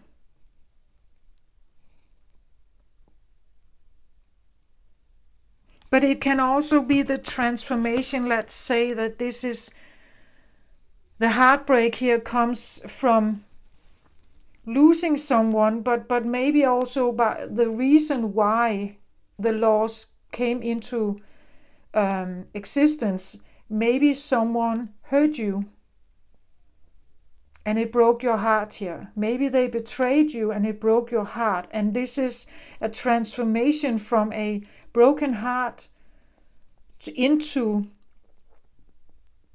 a trust in love again, a trust in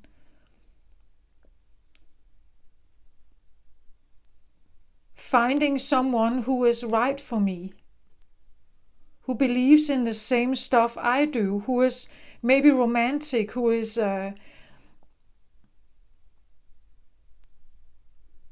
maybe who is also willing to let me take the lead, or at least to let me decide when I'm ready, right? When I'm ready to, someone who is willing to wait for you, or accept that because they know you have gone through something here, that trusting is a difficult process. So maybe they have aligned themselves with the idea that I will give this person time so that they can heal, and as long as I'm here, I hope that they will eventually choose me when they have lightened their heart, when they have healed here. So this talks about like mistrust or loss or lack or broken heart to a trust in love again.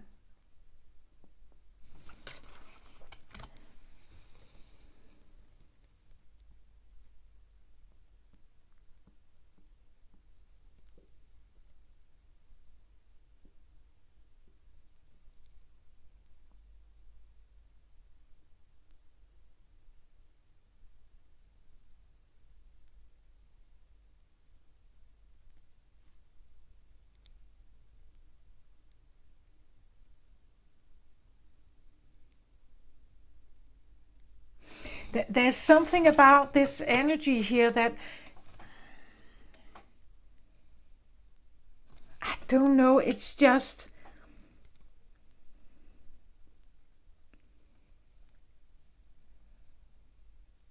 I just said this should be this good person, right? And all good intentions, and they send this beautiful golden dust, soothing dust towards you.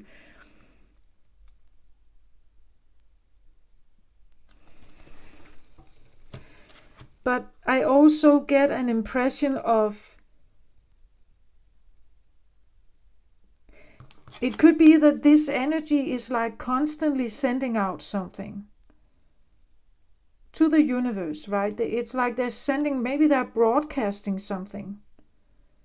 So they send out something here, and it could be the feeling, it's soothing, it's helping me, it's helping me understand myself, it's helping me somehow, or I like what they do here. I like how they can do this, how they can somehow, it's almost like, even if I'm gone, even if I'm out in the world, even if I travel, even if I go out there and actually do something that I love to do with other people, I seem to always be drawn back. It's almost like, I don't know if they are calling you or something, like whatever they are doing here has some kind of magical effect on you. Like it's like you always compare them, or you're always drawn back to something they're doing here. Something they're saying, something they are sending out, broadcasting, or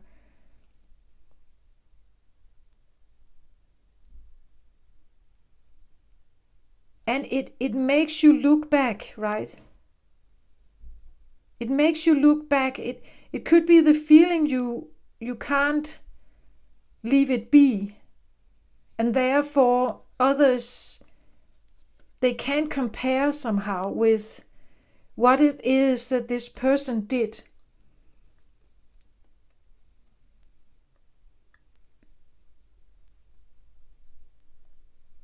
is doing here, or is saying, or is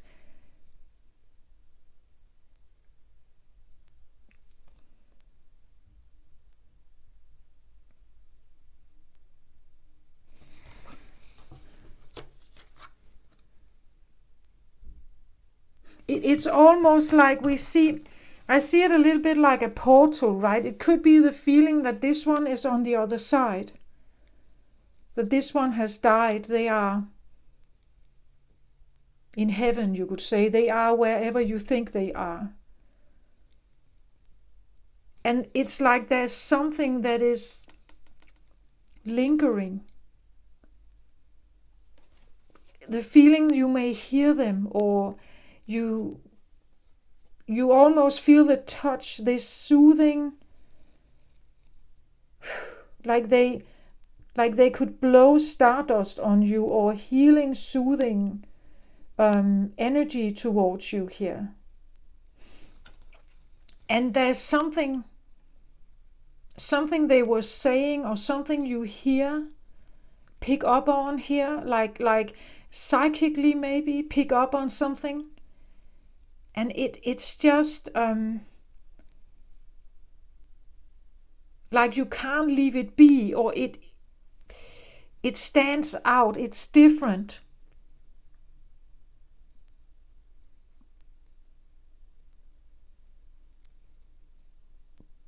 And I have the feeling this is like a constant, like it's always there, ever present there somehow.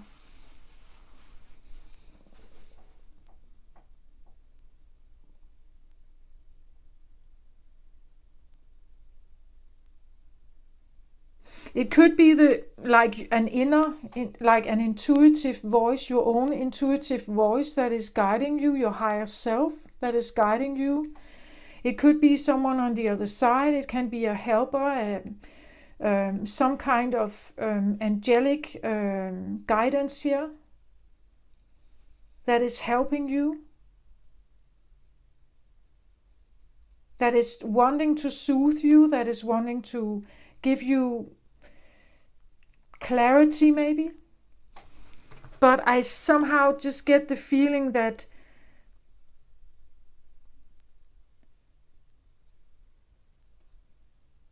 it's calling upon you, but I still get the feeling he wanders down the stairs here, and therefore I feel like it could be someone who is away. They either they are not alive anymore, or they are somehow distant. They are not approachable for this one.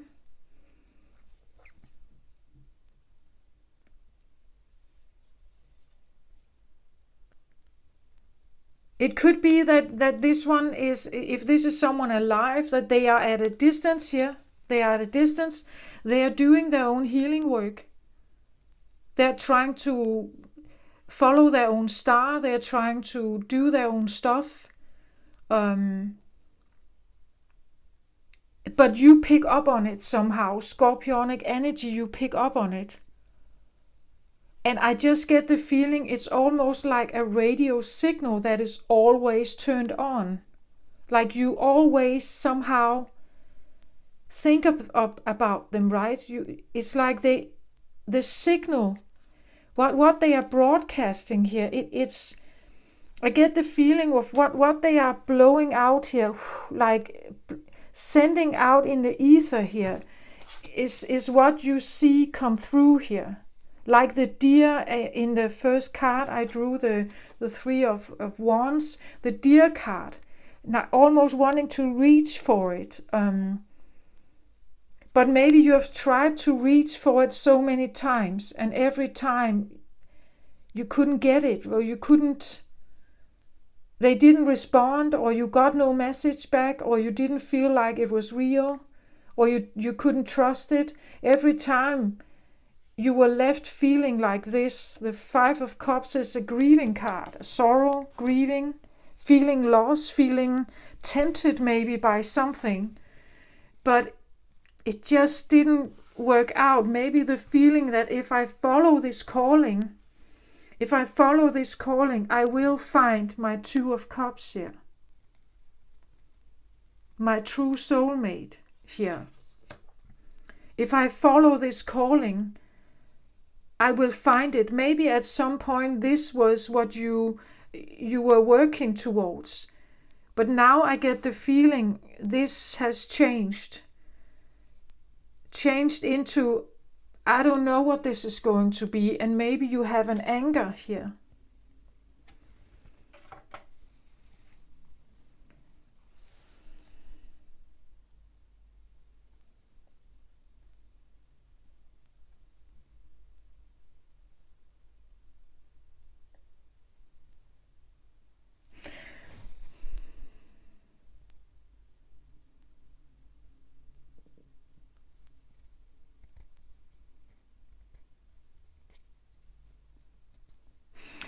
I almost get the feeling that someone feels like they got played with by someone else. Like someone is, like this one is playing with you.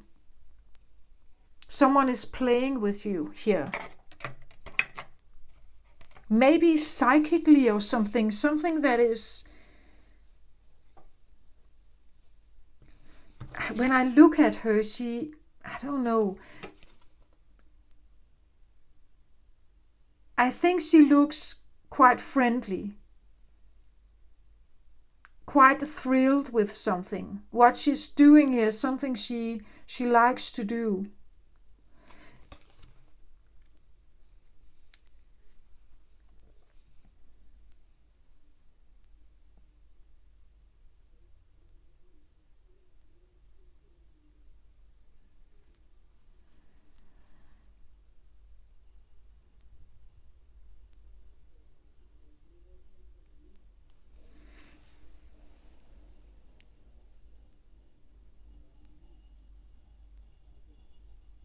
There's just something here that just...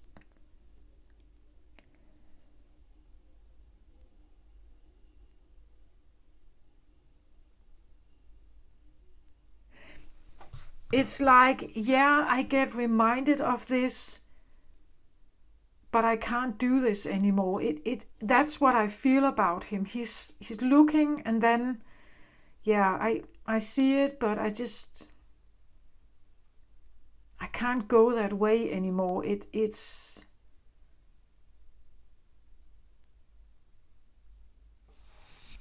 I can't follow this path any longer. It hurts too much. It hurts too much, I feel like here.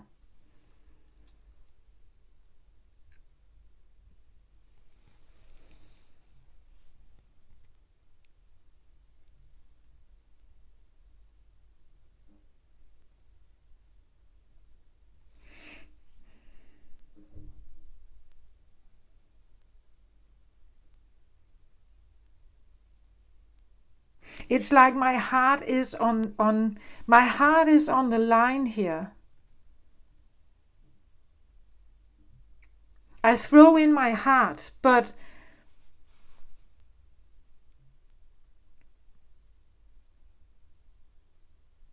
again, Cups energy. I have Cups energy twice here, and I would say that is you, right? Water energy. It can be very well be scorpionic energy, combined with air. As I said here, this air energy is not your. It's not your usual element, Scorpio, right? It's a...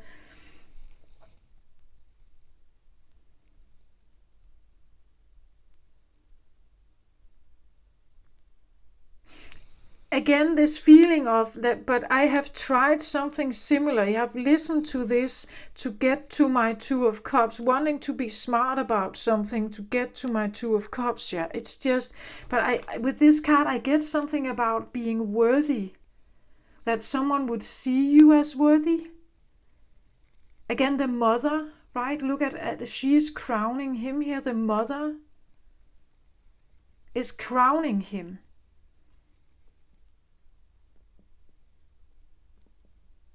accepting him, honoring him, right? There's something about really someone would like that soothing appreciation, mother energy with an honoring and acceptance and crowning here.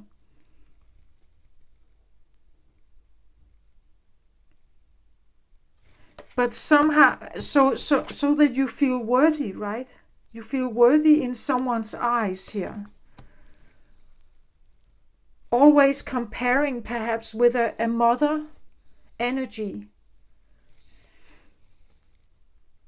Or at least someone who could soothe, who was very soothing and understand. If not a mother, it could be another feminine energy, a female. It can be a male energy as well, but someone very soothing, very smart also. Here, star energy, very smart, very honest, very maybe authentic, very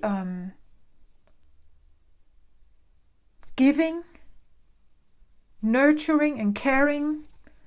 An energy like that, who would also like accept you, right?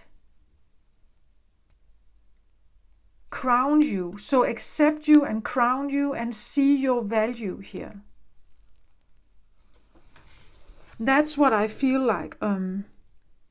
Maybe that's what your passion is about, that you have passion for people, a person like that.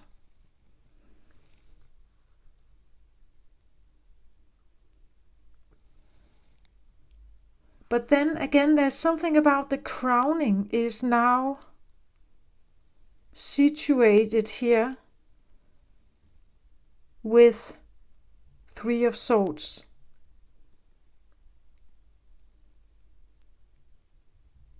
Maybe the crowning never came. Maybe the acceptance never came. Maybe they died before they could ever do that. Like they died before they could ever do that. They could ever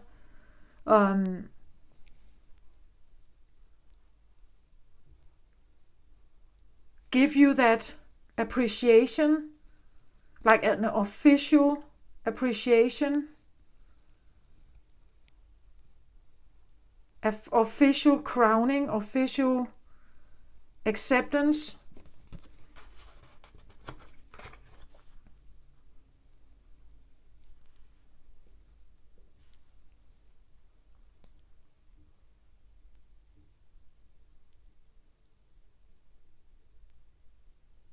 So again, there's something that tells me here that maybe you need to crown yourself,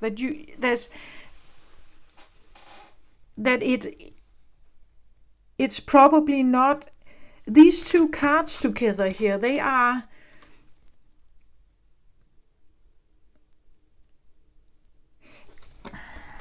it's almost like I need something that can tell me why I have this very sad, restrictive energy and this very opening, beautiful, loving, romantic energy on the other side. It's like something is missing to tell me how do I come from this to this? These 2 just beside each other is like a split energy, I would say.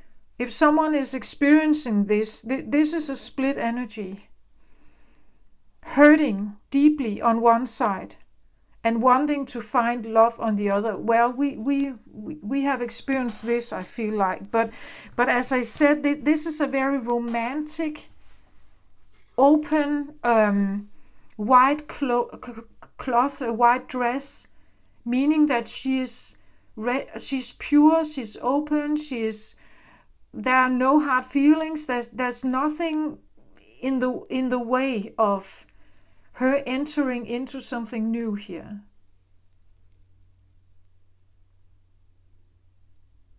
Right? And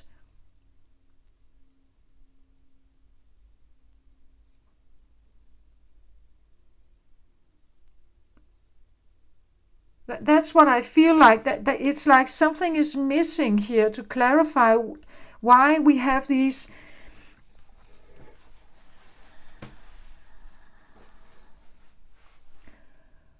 Swords energy again. There's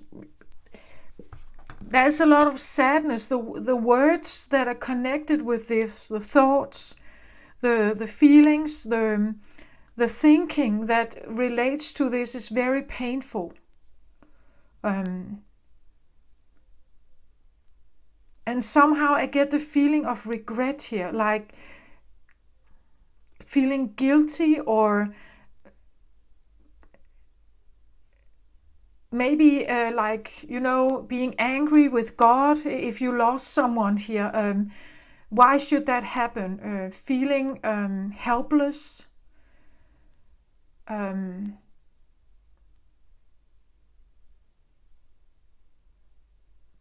And alone and miserable. And then jumping over to this, it's like there's something.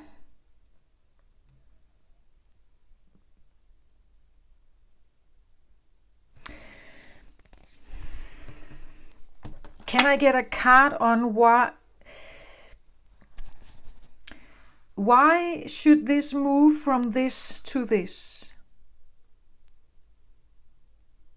It's almost like someone is asking for a goddess to take a pain, right? To take a pain away so that I can be ready to find love again.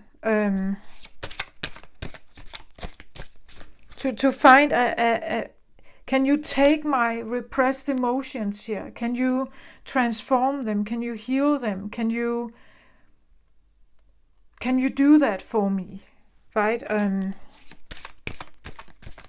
Can you take my pain away here so that I can live my life again, so that I can trust in love again, so that I can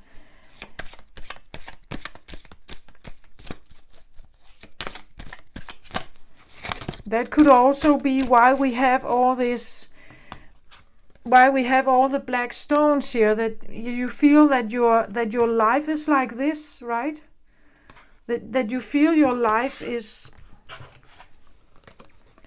it's nothing but this. So I have to call on a healing energy here, right? And here as well, I have to call on a healing energy so that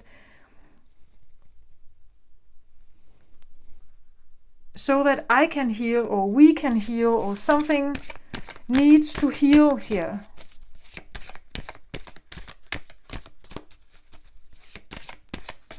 But there's something vital about this. I feel like to receive a guidance here from an ancestor, from a star being, from your own intuition, your own higher self, you need to open your heart, right?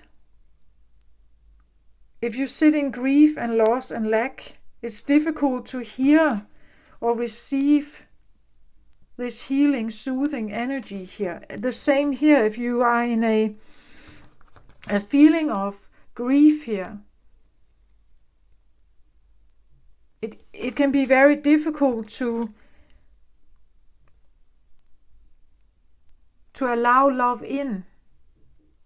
And interesting, we have like a crossing energy here, the cups here and air here, right? So like reversed, but with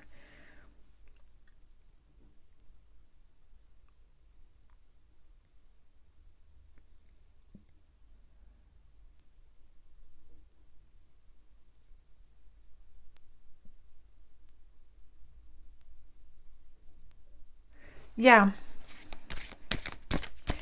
I want a card in the middle explaining some of this, please.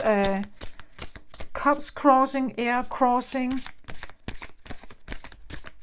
Looking to be soothed, looking to be healed somehow. Maybe asking for healing. Can I have a card on this, please? I want one in the center.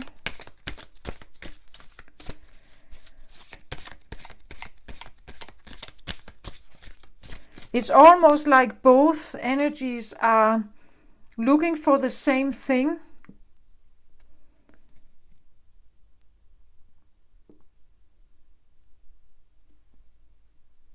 But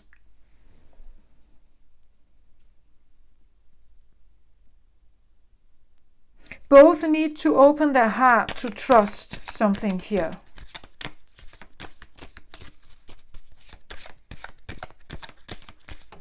You can't receive the incoming information unless you open your heart.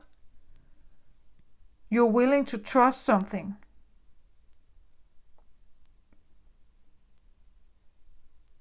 And if I'm willing to trust something, there is a possibility that I can be hurt deeply, right? So maybe this is the paradox, the dilemma.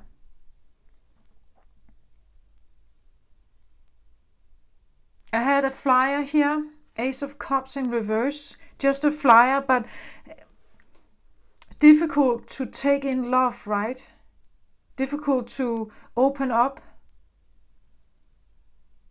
Or even the idea, this is the overflowing love, the one, right? The one that overshines everything, and like not finding it, not having it, not experiencing it, not being near it, not feeling it, or maybe feeling it but at a distance, right? Like you can't reach it.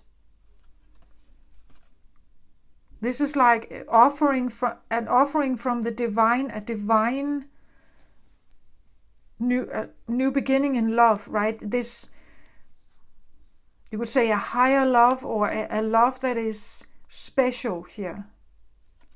And this reversed, I feel like maybe not.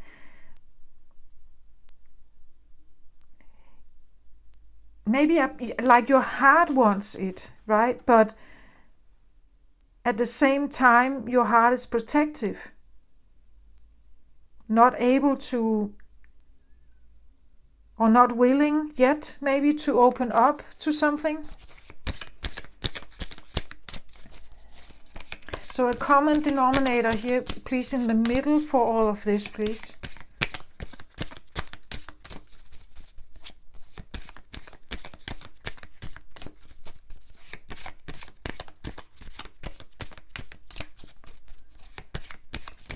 Interesting, I have purification fire, but actually I don't have fire on the table here.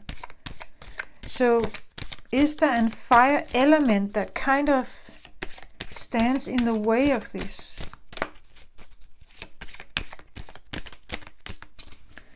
Let's have a look what we get here. That is blocking something here. Okay. At the bottom of the deck, I get judgment. Top of the deck, judgment. I wanted to put it in the middle here. Judgment. I said something about judgment, right? Like judgment day, or someone is judging you, or you have been judged. You have judgment. Judgment also talks about, like what I say, is spiritual awakening. Like someone finally able to hear Gabriel's horn here. Waking you up to see something else.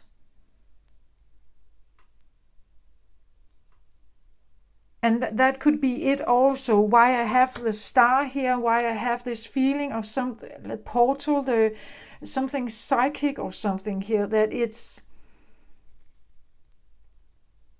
you have been woken, both of these energies have been woken up to something here.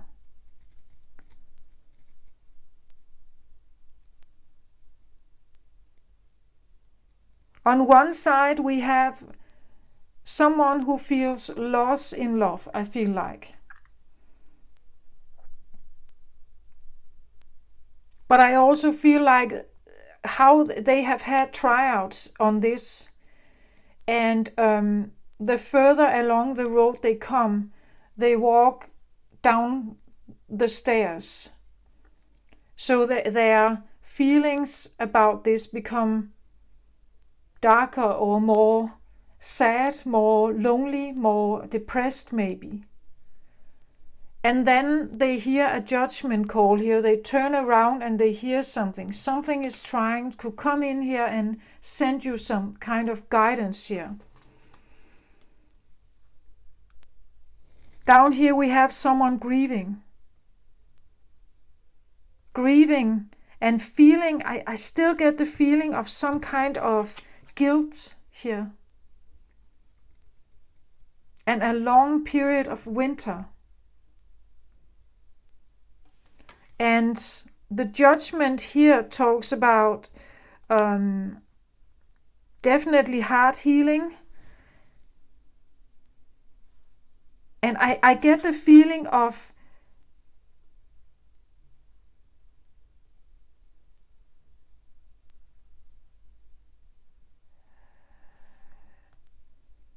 like purifying something. Loss and guilt here. And then a feeling of being able to maybe forgive yourself or cleanse or purify yourself here.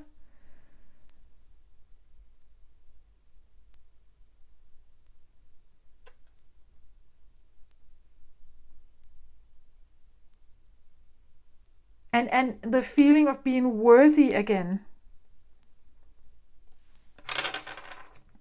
Yeah, that's what I feel like. So at the bottom of the deck for this judgment here, I get the devil.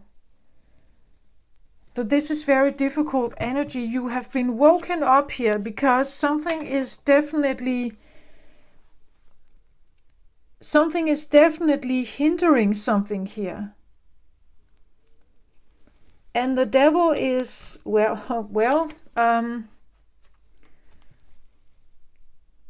this is the Lord of the underworld, right, in hell. So here we have the fire here. Some sense of toxicity maybe. Bonds that are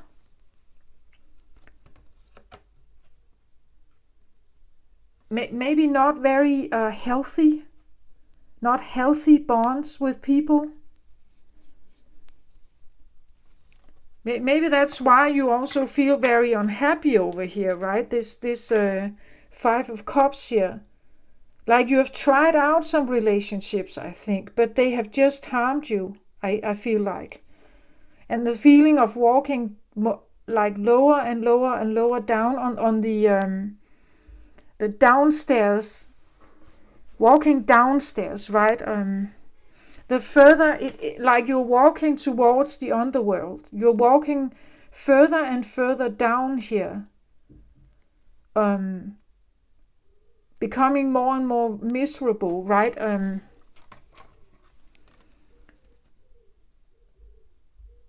Like you are the thing you experience in the relationship end up being like that. So it's there is a lot of sadness here, and I also feel like regret and remorse, and it was not what I thought it would be. It's also this feeling of like repressed emotions that haven't been expressed, that haven't been given an outlet, that haven't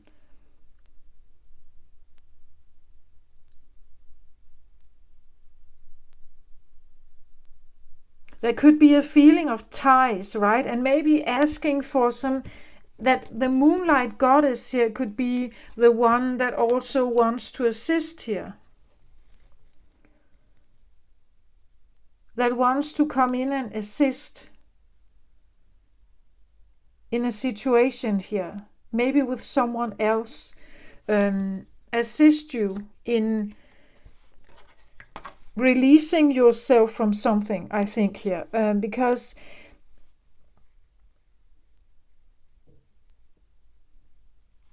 The devil is Capricorn energy, Saturn, life lessons. The feeling that something has a hold on you, something bigger than yourself.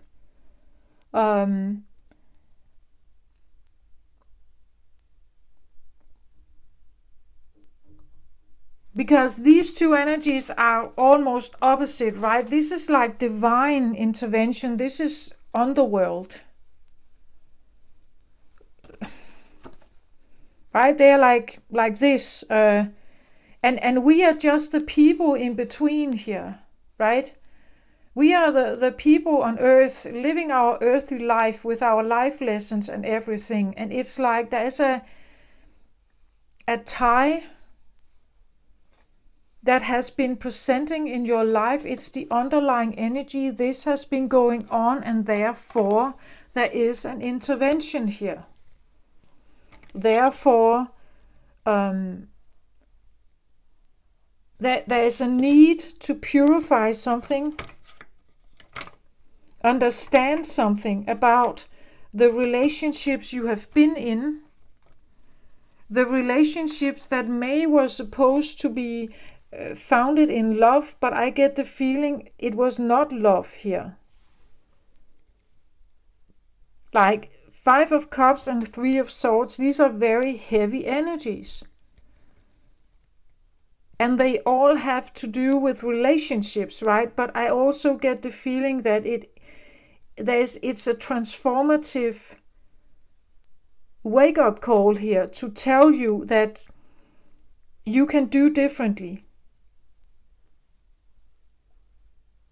I want to help you here, right? I want to help you soothe something. I want to help you see something.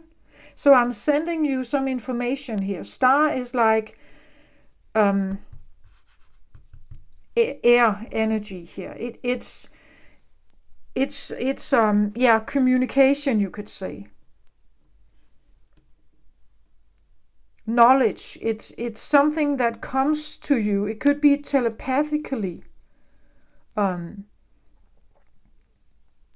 Being sent towards you.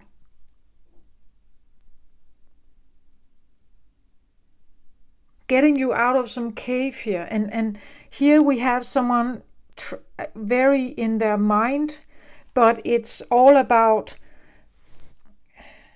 like deep sadness that concerns another person that they have lost, or they have lost a connection, broken out of a relationship, or they were dumped or something, right? They were left behind, and it leaves a lot of like really depressing thoughts here. And over here there's also a wake-up call, right? For you to realize that whatever happened here is not supposed to stop you from finding love out there again. But you need to heal yourself here. Purify yourself. So there can be an entirely long sequence going on from here to here, as well as from here to here. But it all has to do with waking up. It has to do with seeing yourself in a different light. It has to do with healing something that was very toxic here. Something you may not have seen or regarded as toxic. You may not have even thought about it. Again, it could be a default reaction to some kind of pressure or stress, right? This is just how I react when something like this happens. And I have a messed up relationship with someone. I get angry. I get drunk. I cheat on the person. Or I yell, I scream, I become violent, or whatever it is. And maybe it's just time to realize that there's a reason why your fire energy gets provoked here. It's because what you're dealing with is not good for you, right? It's not the right, or it has not been the right situation. I want a card on the Devil card, please. Because underlying energy, again, can be subconscious, it can be hidden, it's a secret. It has not been visible, you couldn't see it, you couldn't figure it out, you couldn't comprehend it, you couldn't pick up on it.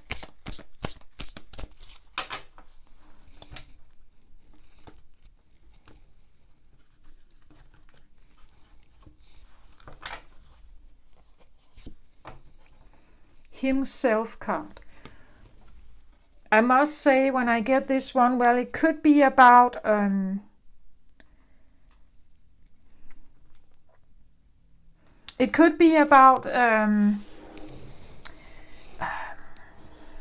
masculine energy, himself card, right? But the himself card is an enhancer. This is Jupiter energy. And we have Jupiter in Aries right now, which is very fiery and impulsive, and you would say somewhat egotistical, maybe. Not to say that all Aries are, but they can be, well, impulsive, and I want to have this now, right? So I go get it now. I wanted to have a card on the Devil, and I get the himself card, meaning that the card that it links to gets magnified. So it's probably a good idea to have a very good look at your intimate, close relationships and what was going on there. This one wants to magnify something, that there has been maybe a big toxicity, a strong or a big level of toxicity in your relationships. The Devil can talk about trauma bonds, it can talk about obsessions, it can talk about and being very occupied about it. Again, this is an enhancer, it makes everything bigger, more beautiful, more amazing, more opportunities, but it can also be more awful, more toxic, more unhealthy, right? This can talk about addictions, love addiction in relationship. It can talk about, as I said, a sex addiction. It can talk about a lot of stuff here.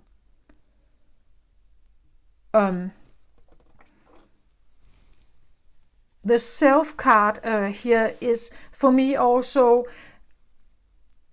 I want to say an energy that is driven by, like, Jupiter. This is father-like energy. It is masculine. It's a sense of being in charge, a sense of being the leader, and sense of being the one that can control a situation. The king, right? Something big here. And then at the bottom of the deck, I get the maiden. So the king and the little girl.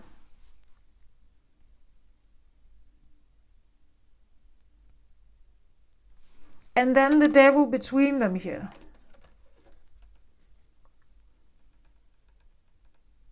I'm not making this up. I'm just saying that there is definitely a hierarchy thing going on here with a very adult, big energy and an innocent little girl here, maiden. So is there a like some kind of, this can talk about dominance, right? It can talk about someone wanting to be in charge, and someone therefore has to become smaller. or stay small. Stay small and innocent, and someone being in charge and like overlooking the entire process here.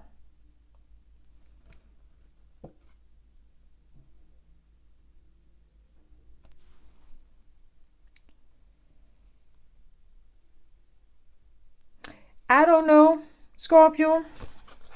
I almost regret taking these cards here, but the Devil card can go in all directions, so I'm going with it. Can I have a card on the Judgment, please? I'm not here to criticize you or anything, but your Scorpio energy, and maybe you are given a task like this because you can actually deal with it. Most other signs would probably not be able to.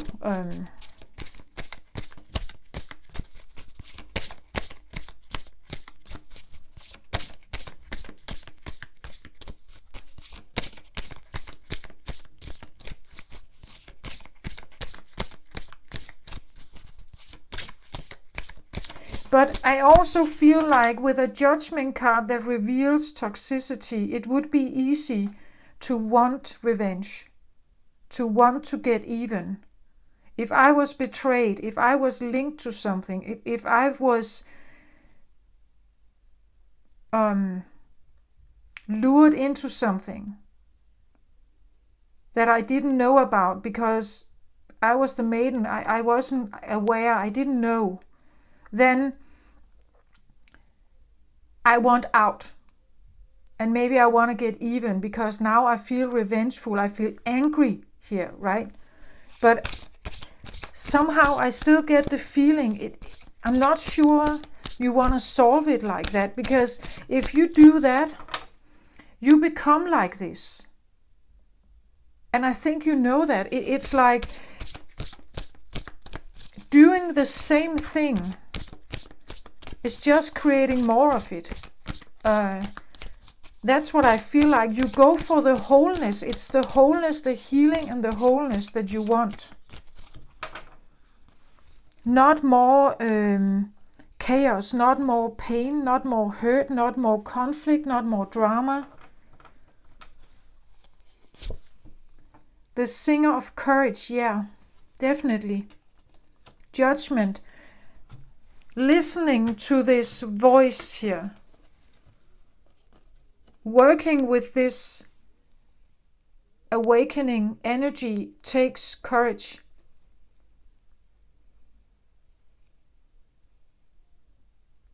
I get in both situations actually needs to engage with the courage of both people here.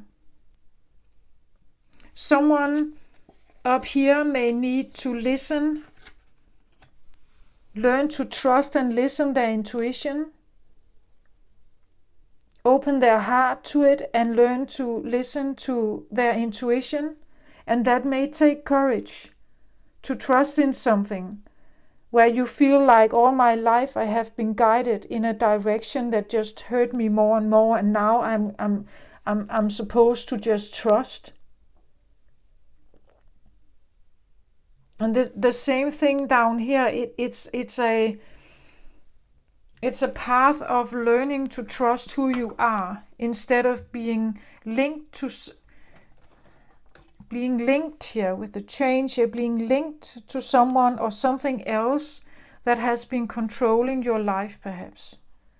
At the bottom of the deck I get Taeum the poet. So Taeum the poet works with words here, right?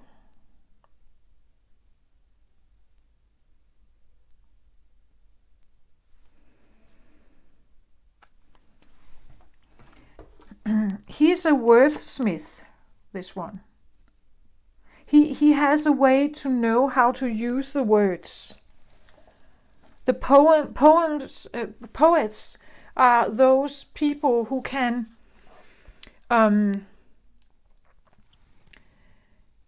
he can use words in a way that can transform how we feel. A very sad poem can suddenly transform us into the heart of the poet, right? And the words makes us understand the pain. A very joyful poet can do the same. It can transform us into a magical, beautiful place of love and romance and everything, right? It like lyrics in a song. That's the talent, I feel like, of the poet. And how they use the words are so important. And which words they use. Theum, the poet, talks about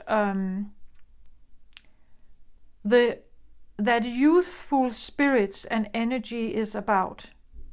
This is the time to do exciting things and to tackle projects you've been waiting to do, but for which you perhaps felt you didn't have the time or energy. It may even be the time to write about them, but you probably need to do them first. Theum often shows up in readings for people who have a talent and inclination for writing, poetry, adventure, fantasy, or anything else.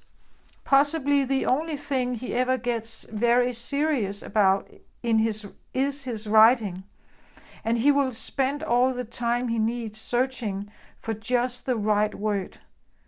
Speaking and writing with conviction and sincerity and the ability to persuade others are indicated by Theum's presence, along with the outpouring of ideas. You may also find yourself thinking about romance and deciding that you want more of it in your life. This doesn't necessarily mean looking for someone new. It might well involve putting some romantic fizz into a relationship that has become overly routine.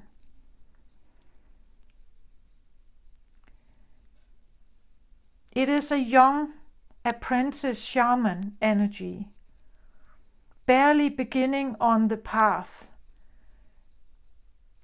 but with boundless interest in all things magical and mystical.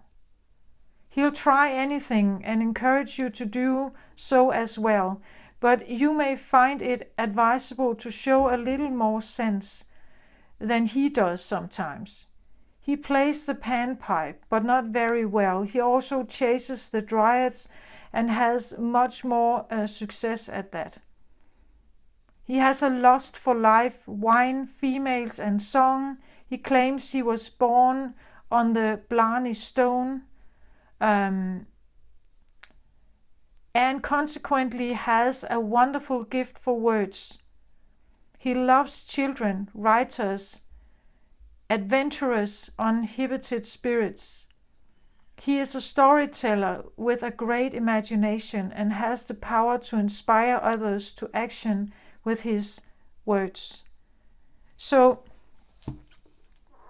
there's definitely something that also needs an output here.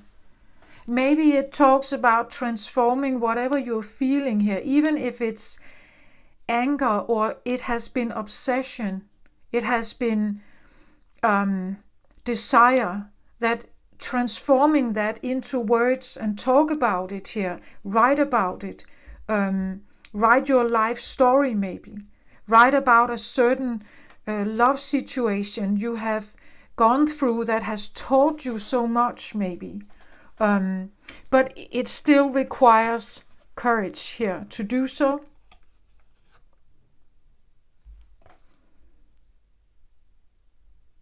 Especially if it takes a different spirit in you, that you need to evolve this young new apprentice spirit, the Page of Swords. I had the flyer earlier on, this novice new way of speaking, new way of seeing life, new way of talking about yourself. It takes courage to be that poet.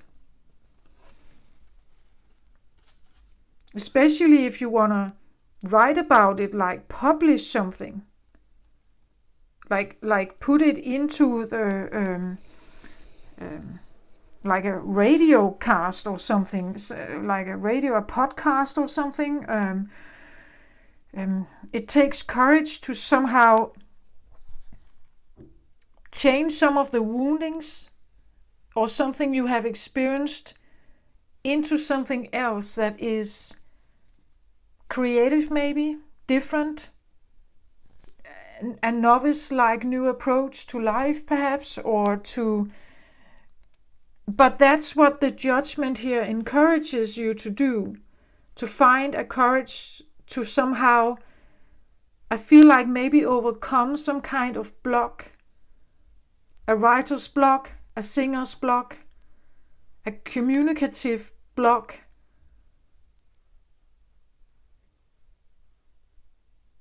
But it all has to do with heart healing, I feel like. 5 of Cups, 3 of Swords.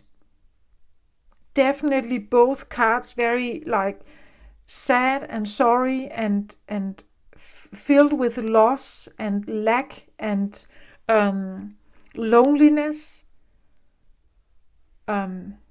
feeling trapped, feeling alone, feeling undesired maybe, or unwanted, judged. So it takes courage to become this new person, or to write or communicate in a new way that is based from the heart.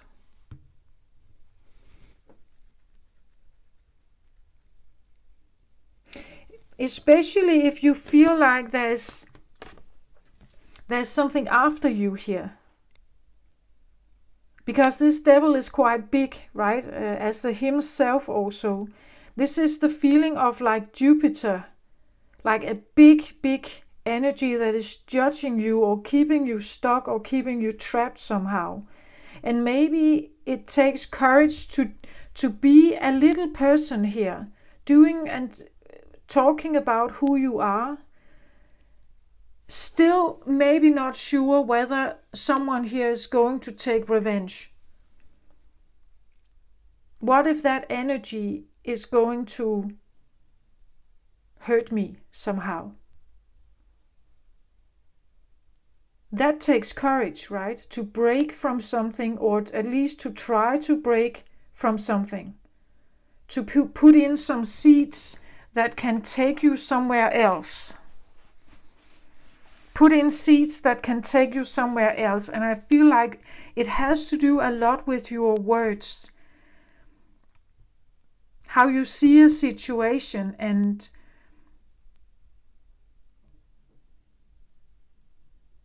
I also get the feeling of maybe writing letters, like writing letters to the ones you have lost, writing letters of remorse, of maybe guilt and sadness, and getting it out of your system somehow.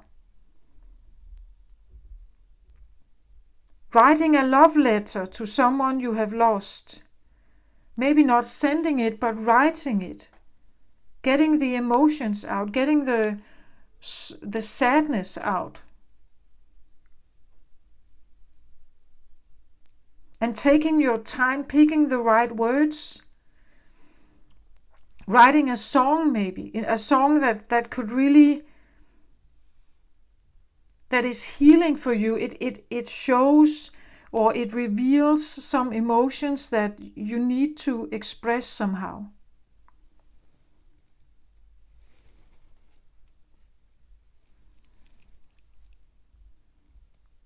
Even if it's an angry song, even if it's a song about obsession or strong passion for someone here, it doesn't really matter. I still feel like it needs some kind of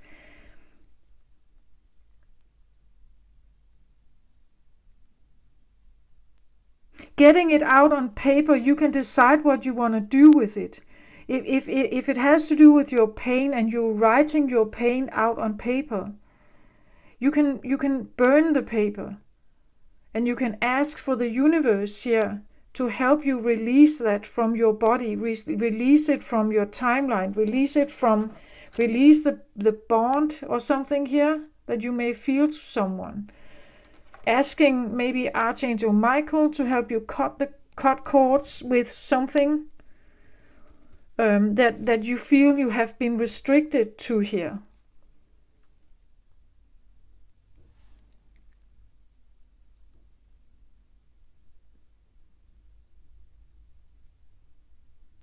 It has this tendency of like a big brother punishment.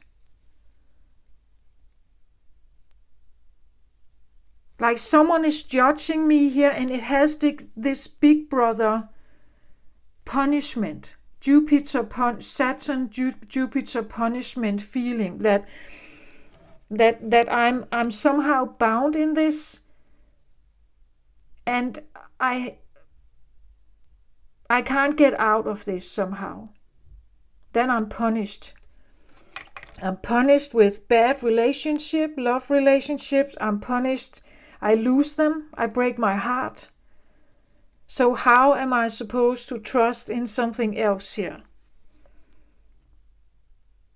And now it seems like the divine is trying to help you open your heart again. So tip the Ace of Cups, right?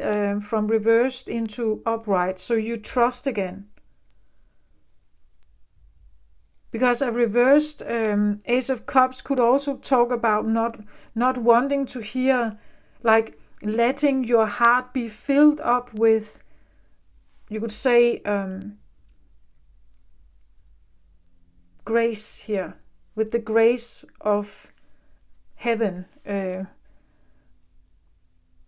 It has to do with trusting again, trusting in yourself, maybe trusting in a higher power.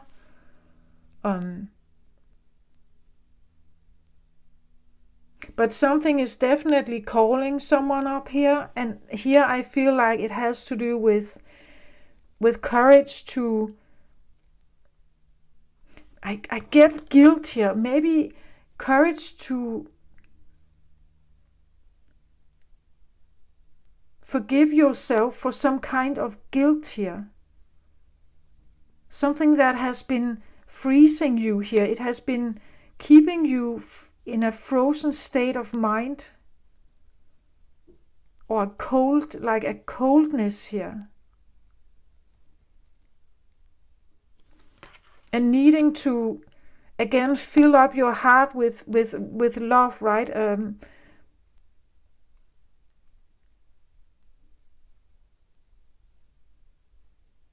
Love for yourself, love for life, trust in the idea that potentially I could love again. Potentially I could find someone here. Maybe we should have a little look at. Can I have a card on the Two of Cups, please? Because that's a beautiful card, right? Again, because the Devil card talks about that relationships have probably been filled with, she is in a red dress here, right? With root chakra issues, fears and like primal attachment issues, anxiety or something. But here it's a different energy. She stands in the white dress, purified, healed, right? She wants to be free from these chains here. And the judgment seems to come in here to help do that. But it takes courage to break from something. And I get guilt with that card, like maybe feeling responsible somehow for some breakup, or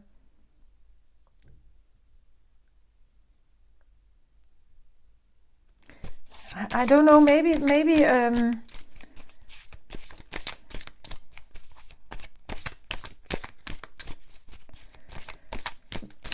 there could even be some taboos here, like if you lost someone and you love them dearly, and people know that you love them, and they would expect you to be very sad because you loved this person who is no longer with you. And they would respect that feeling that you are sad and you may be like fighting to just cope with that feeling. But with this card, I and the feeling of guilt, I also get like a self-talk that could go a bit like this. How could you leave me? Now I'm all alone. It's your fault. Like this. And then feeling bad about it. How could you leave me alone? I thought we should be together forever. Now I'm hurting and it's your fault. All this like an angry energy mixed with the pain of losing someone, and then feeling guilty about it. Because I shouldn't say that, right? They were the ones hurting. They were the ones who were ill, maybe. They were the ones who... so I should be... I should think differently, but I don't, right? Like that kind of energy as well. And this is where we have to face the naked truth of our emotions, that they don't necessarily go as we... They don't necessarily go where we think they should go, right? There can be anger with death. There can be anger with loss.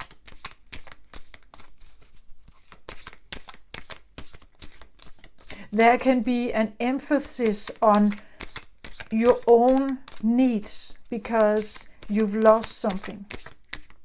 The himself card and overly or more magnified approach to your own needs, right?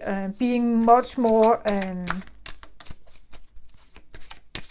Be more concerned with your own needs and what you want, and not so much with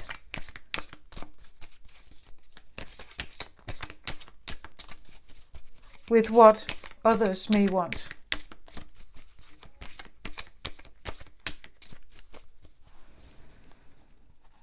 Okay, so let's have a look here. I wanted a card on the Two of Cups. 7 of Pentacles, yeah. And I even have actually the next card underneath the Devil card was the same, 7 of Pentacles, yeah. 7 of Pentacles talks about putting in new seeds. Like trying to plant maybe a hope for something else, right? Planting a hope for something else. Putting in new seeds. Meaning that maybe I should grow my roots somewhere else, with someone else here, but something that is rooted in something very different than I have been used to. Something that is also new and young and more innocent, more trustworthy maybe. The maiden energy. Something that is trusting as a child is, right? And we see how the child is looking at the pentacles, and they are actually like levitating around him here. And he's just, oh, that's cool, right?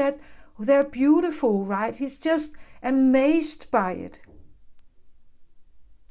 How a child can be, they can be amazed by the smallest stuff, actually. And that's what I feel like, wanting a love connection that is as innocent and pure as a child, right? Like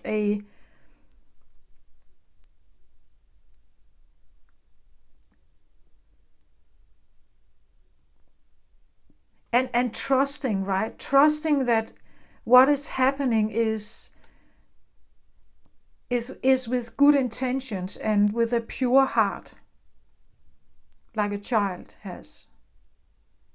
Right? That feeling.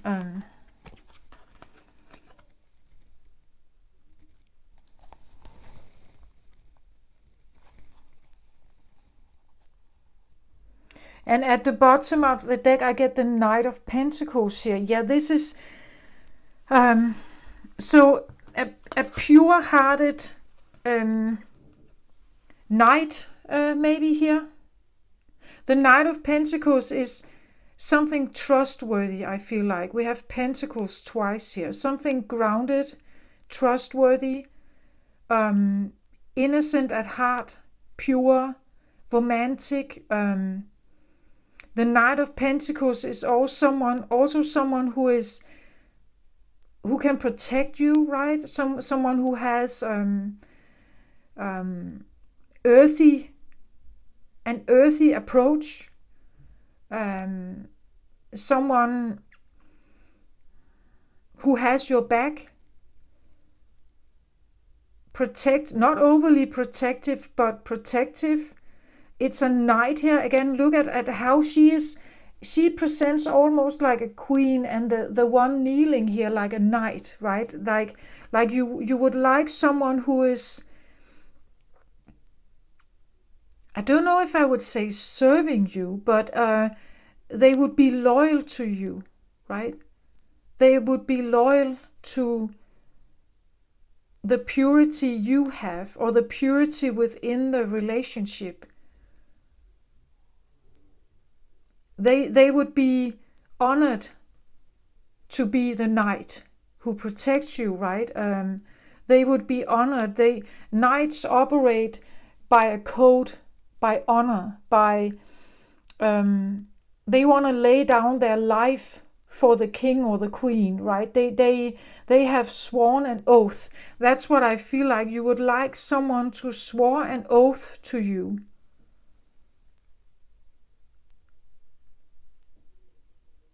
Or at least to trust in a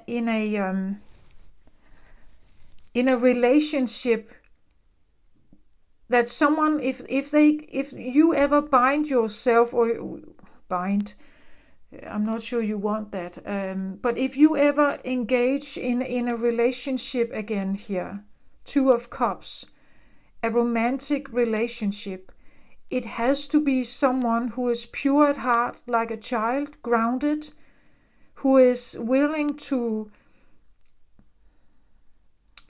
I want to say, serve the relationship, or protect and honor the oath, the words you give each other, the vows you give each other. So you're looking for someone special here to do that.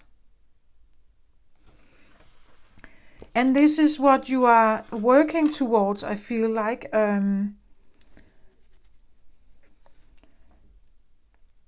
Again, getting out of situations that haven't served you, that have not been in your highest, best interest.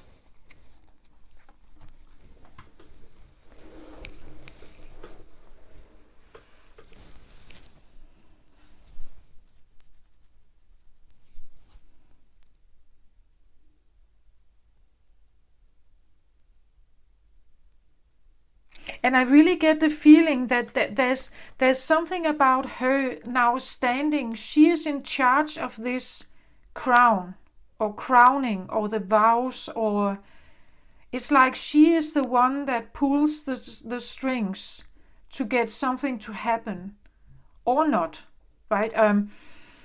Whereas this is the opposite. This is where she feels she's controlled by something or someone else.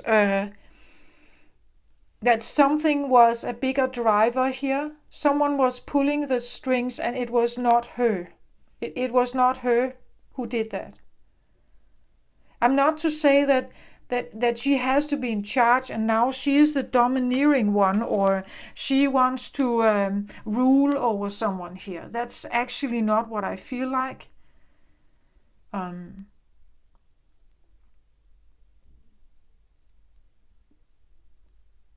But it's the tone of the relationship. Where this was maybe a very exciting, active, very dramatic, chaotic, waves up and down relationship. Love-hate relationship maybe here. And you have had many of them maybe, very intense, very dramatic, very passionate.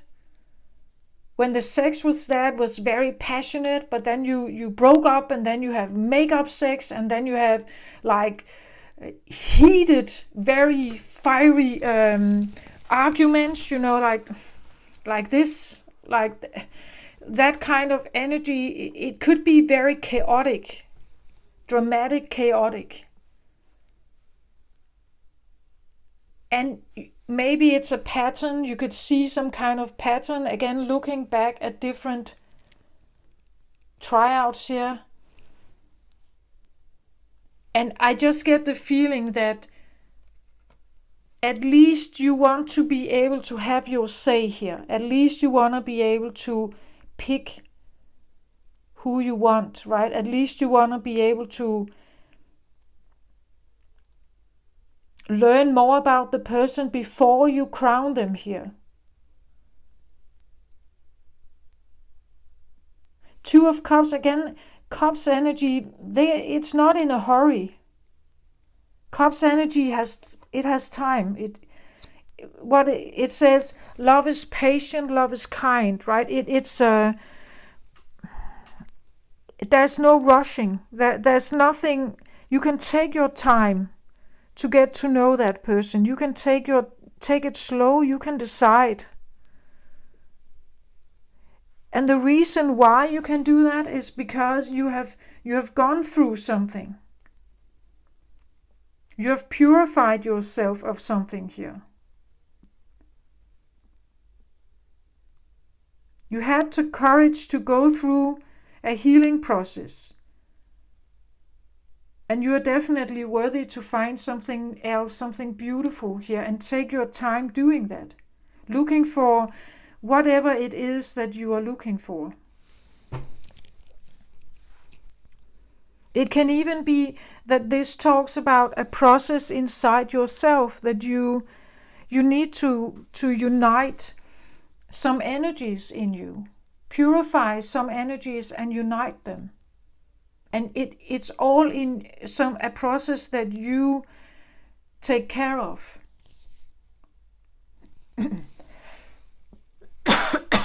I'm sorry. Yeah, okay. Let's have a final card here on the table.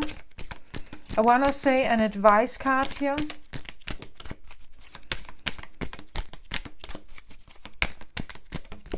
If you are dealing with another person, whether here, or maybe even another one, I want to say you can't do anything about their process, only your own.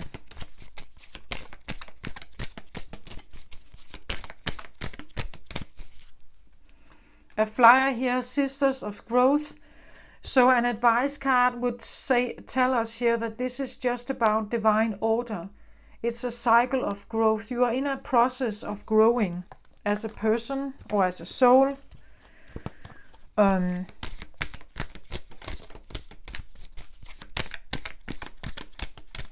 Everything is in divine order.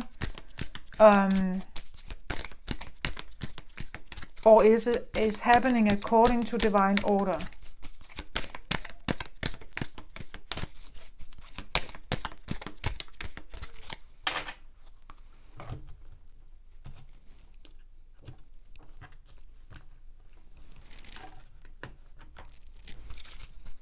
Advice card. The cosmos, creativity and vastness. So I feel like it's almost like when you see it's definitely something about trusting in your guidance, trusting that the divine is actually working in your favor. It's trying to guide you. Look at the similarities of these two cards here, where I say someone is like blowing something, blowing something, right, towards you. And look at the same, like the same image here, right? Like something is being blown by the moon,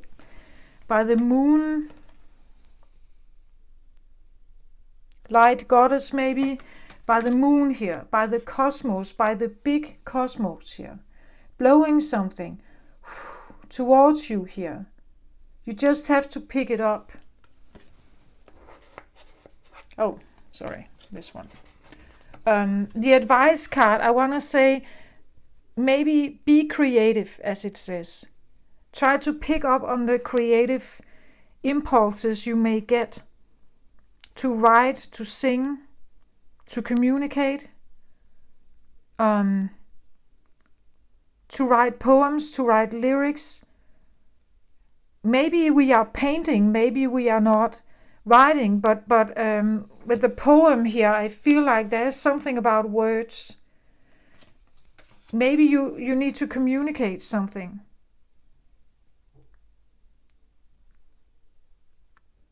And trust that whatever you're picking up on is right. We see it a little bit like nighttime here. Maybe something is, and we see her also operating at with like night energy, moonlight here. So there could be something working with moon energies here, working with the idea of dreams, of the psychic realm, intuition.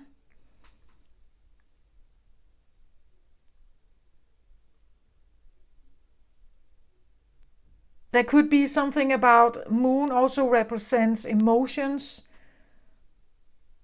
thoughts that come with emotions, and the thoughts that come with emotions, deep, heartfelt emotions, even those that we are not proud to talk about, the thoughts that come from those thoughts typically are like words, right? And therefore we can now express them. So that could also be it, that you take some of your emotions and you create poems with it, or you create stories, or you create you tell stories. You could be a storyteller.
I was just wondering whether this moon-like figure had something else in mind here.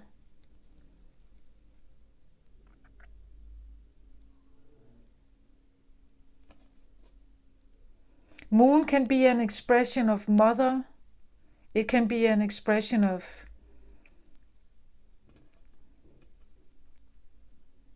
child.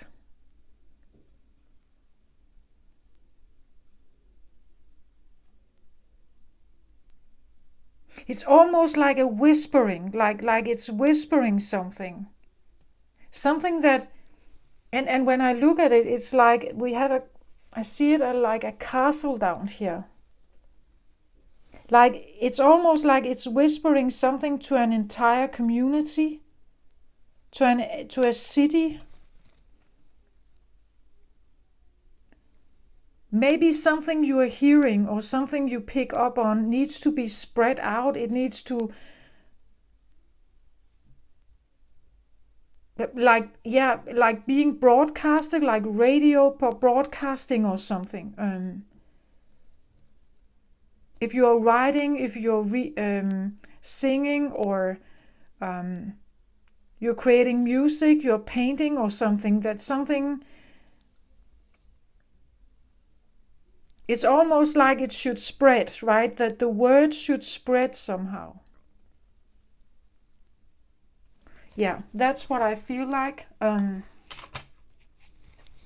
I hope this helped you somehow, Scorpio. I always feel your readings can take me all kinds of directions, but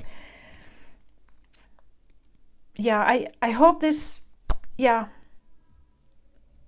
made sense, especially if you feel like you have lost guidance, or it has been difficult to connect somehow.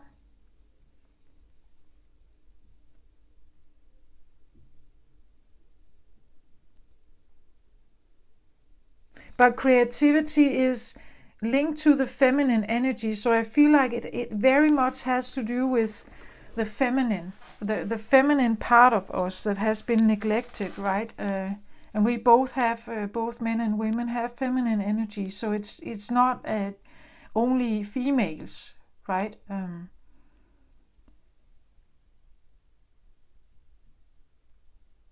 Yeah, I definitely feel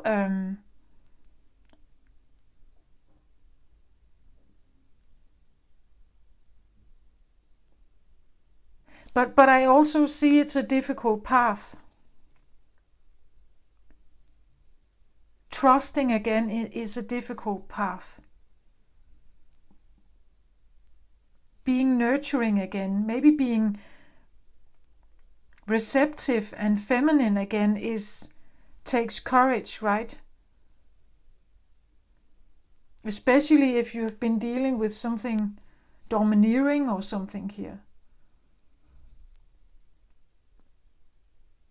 This is what I have for you. I wish you the very best, Scorpio. Take very good care of yourself out there. Love and light to you. Bye-bye.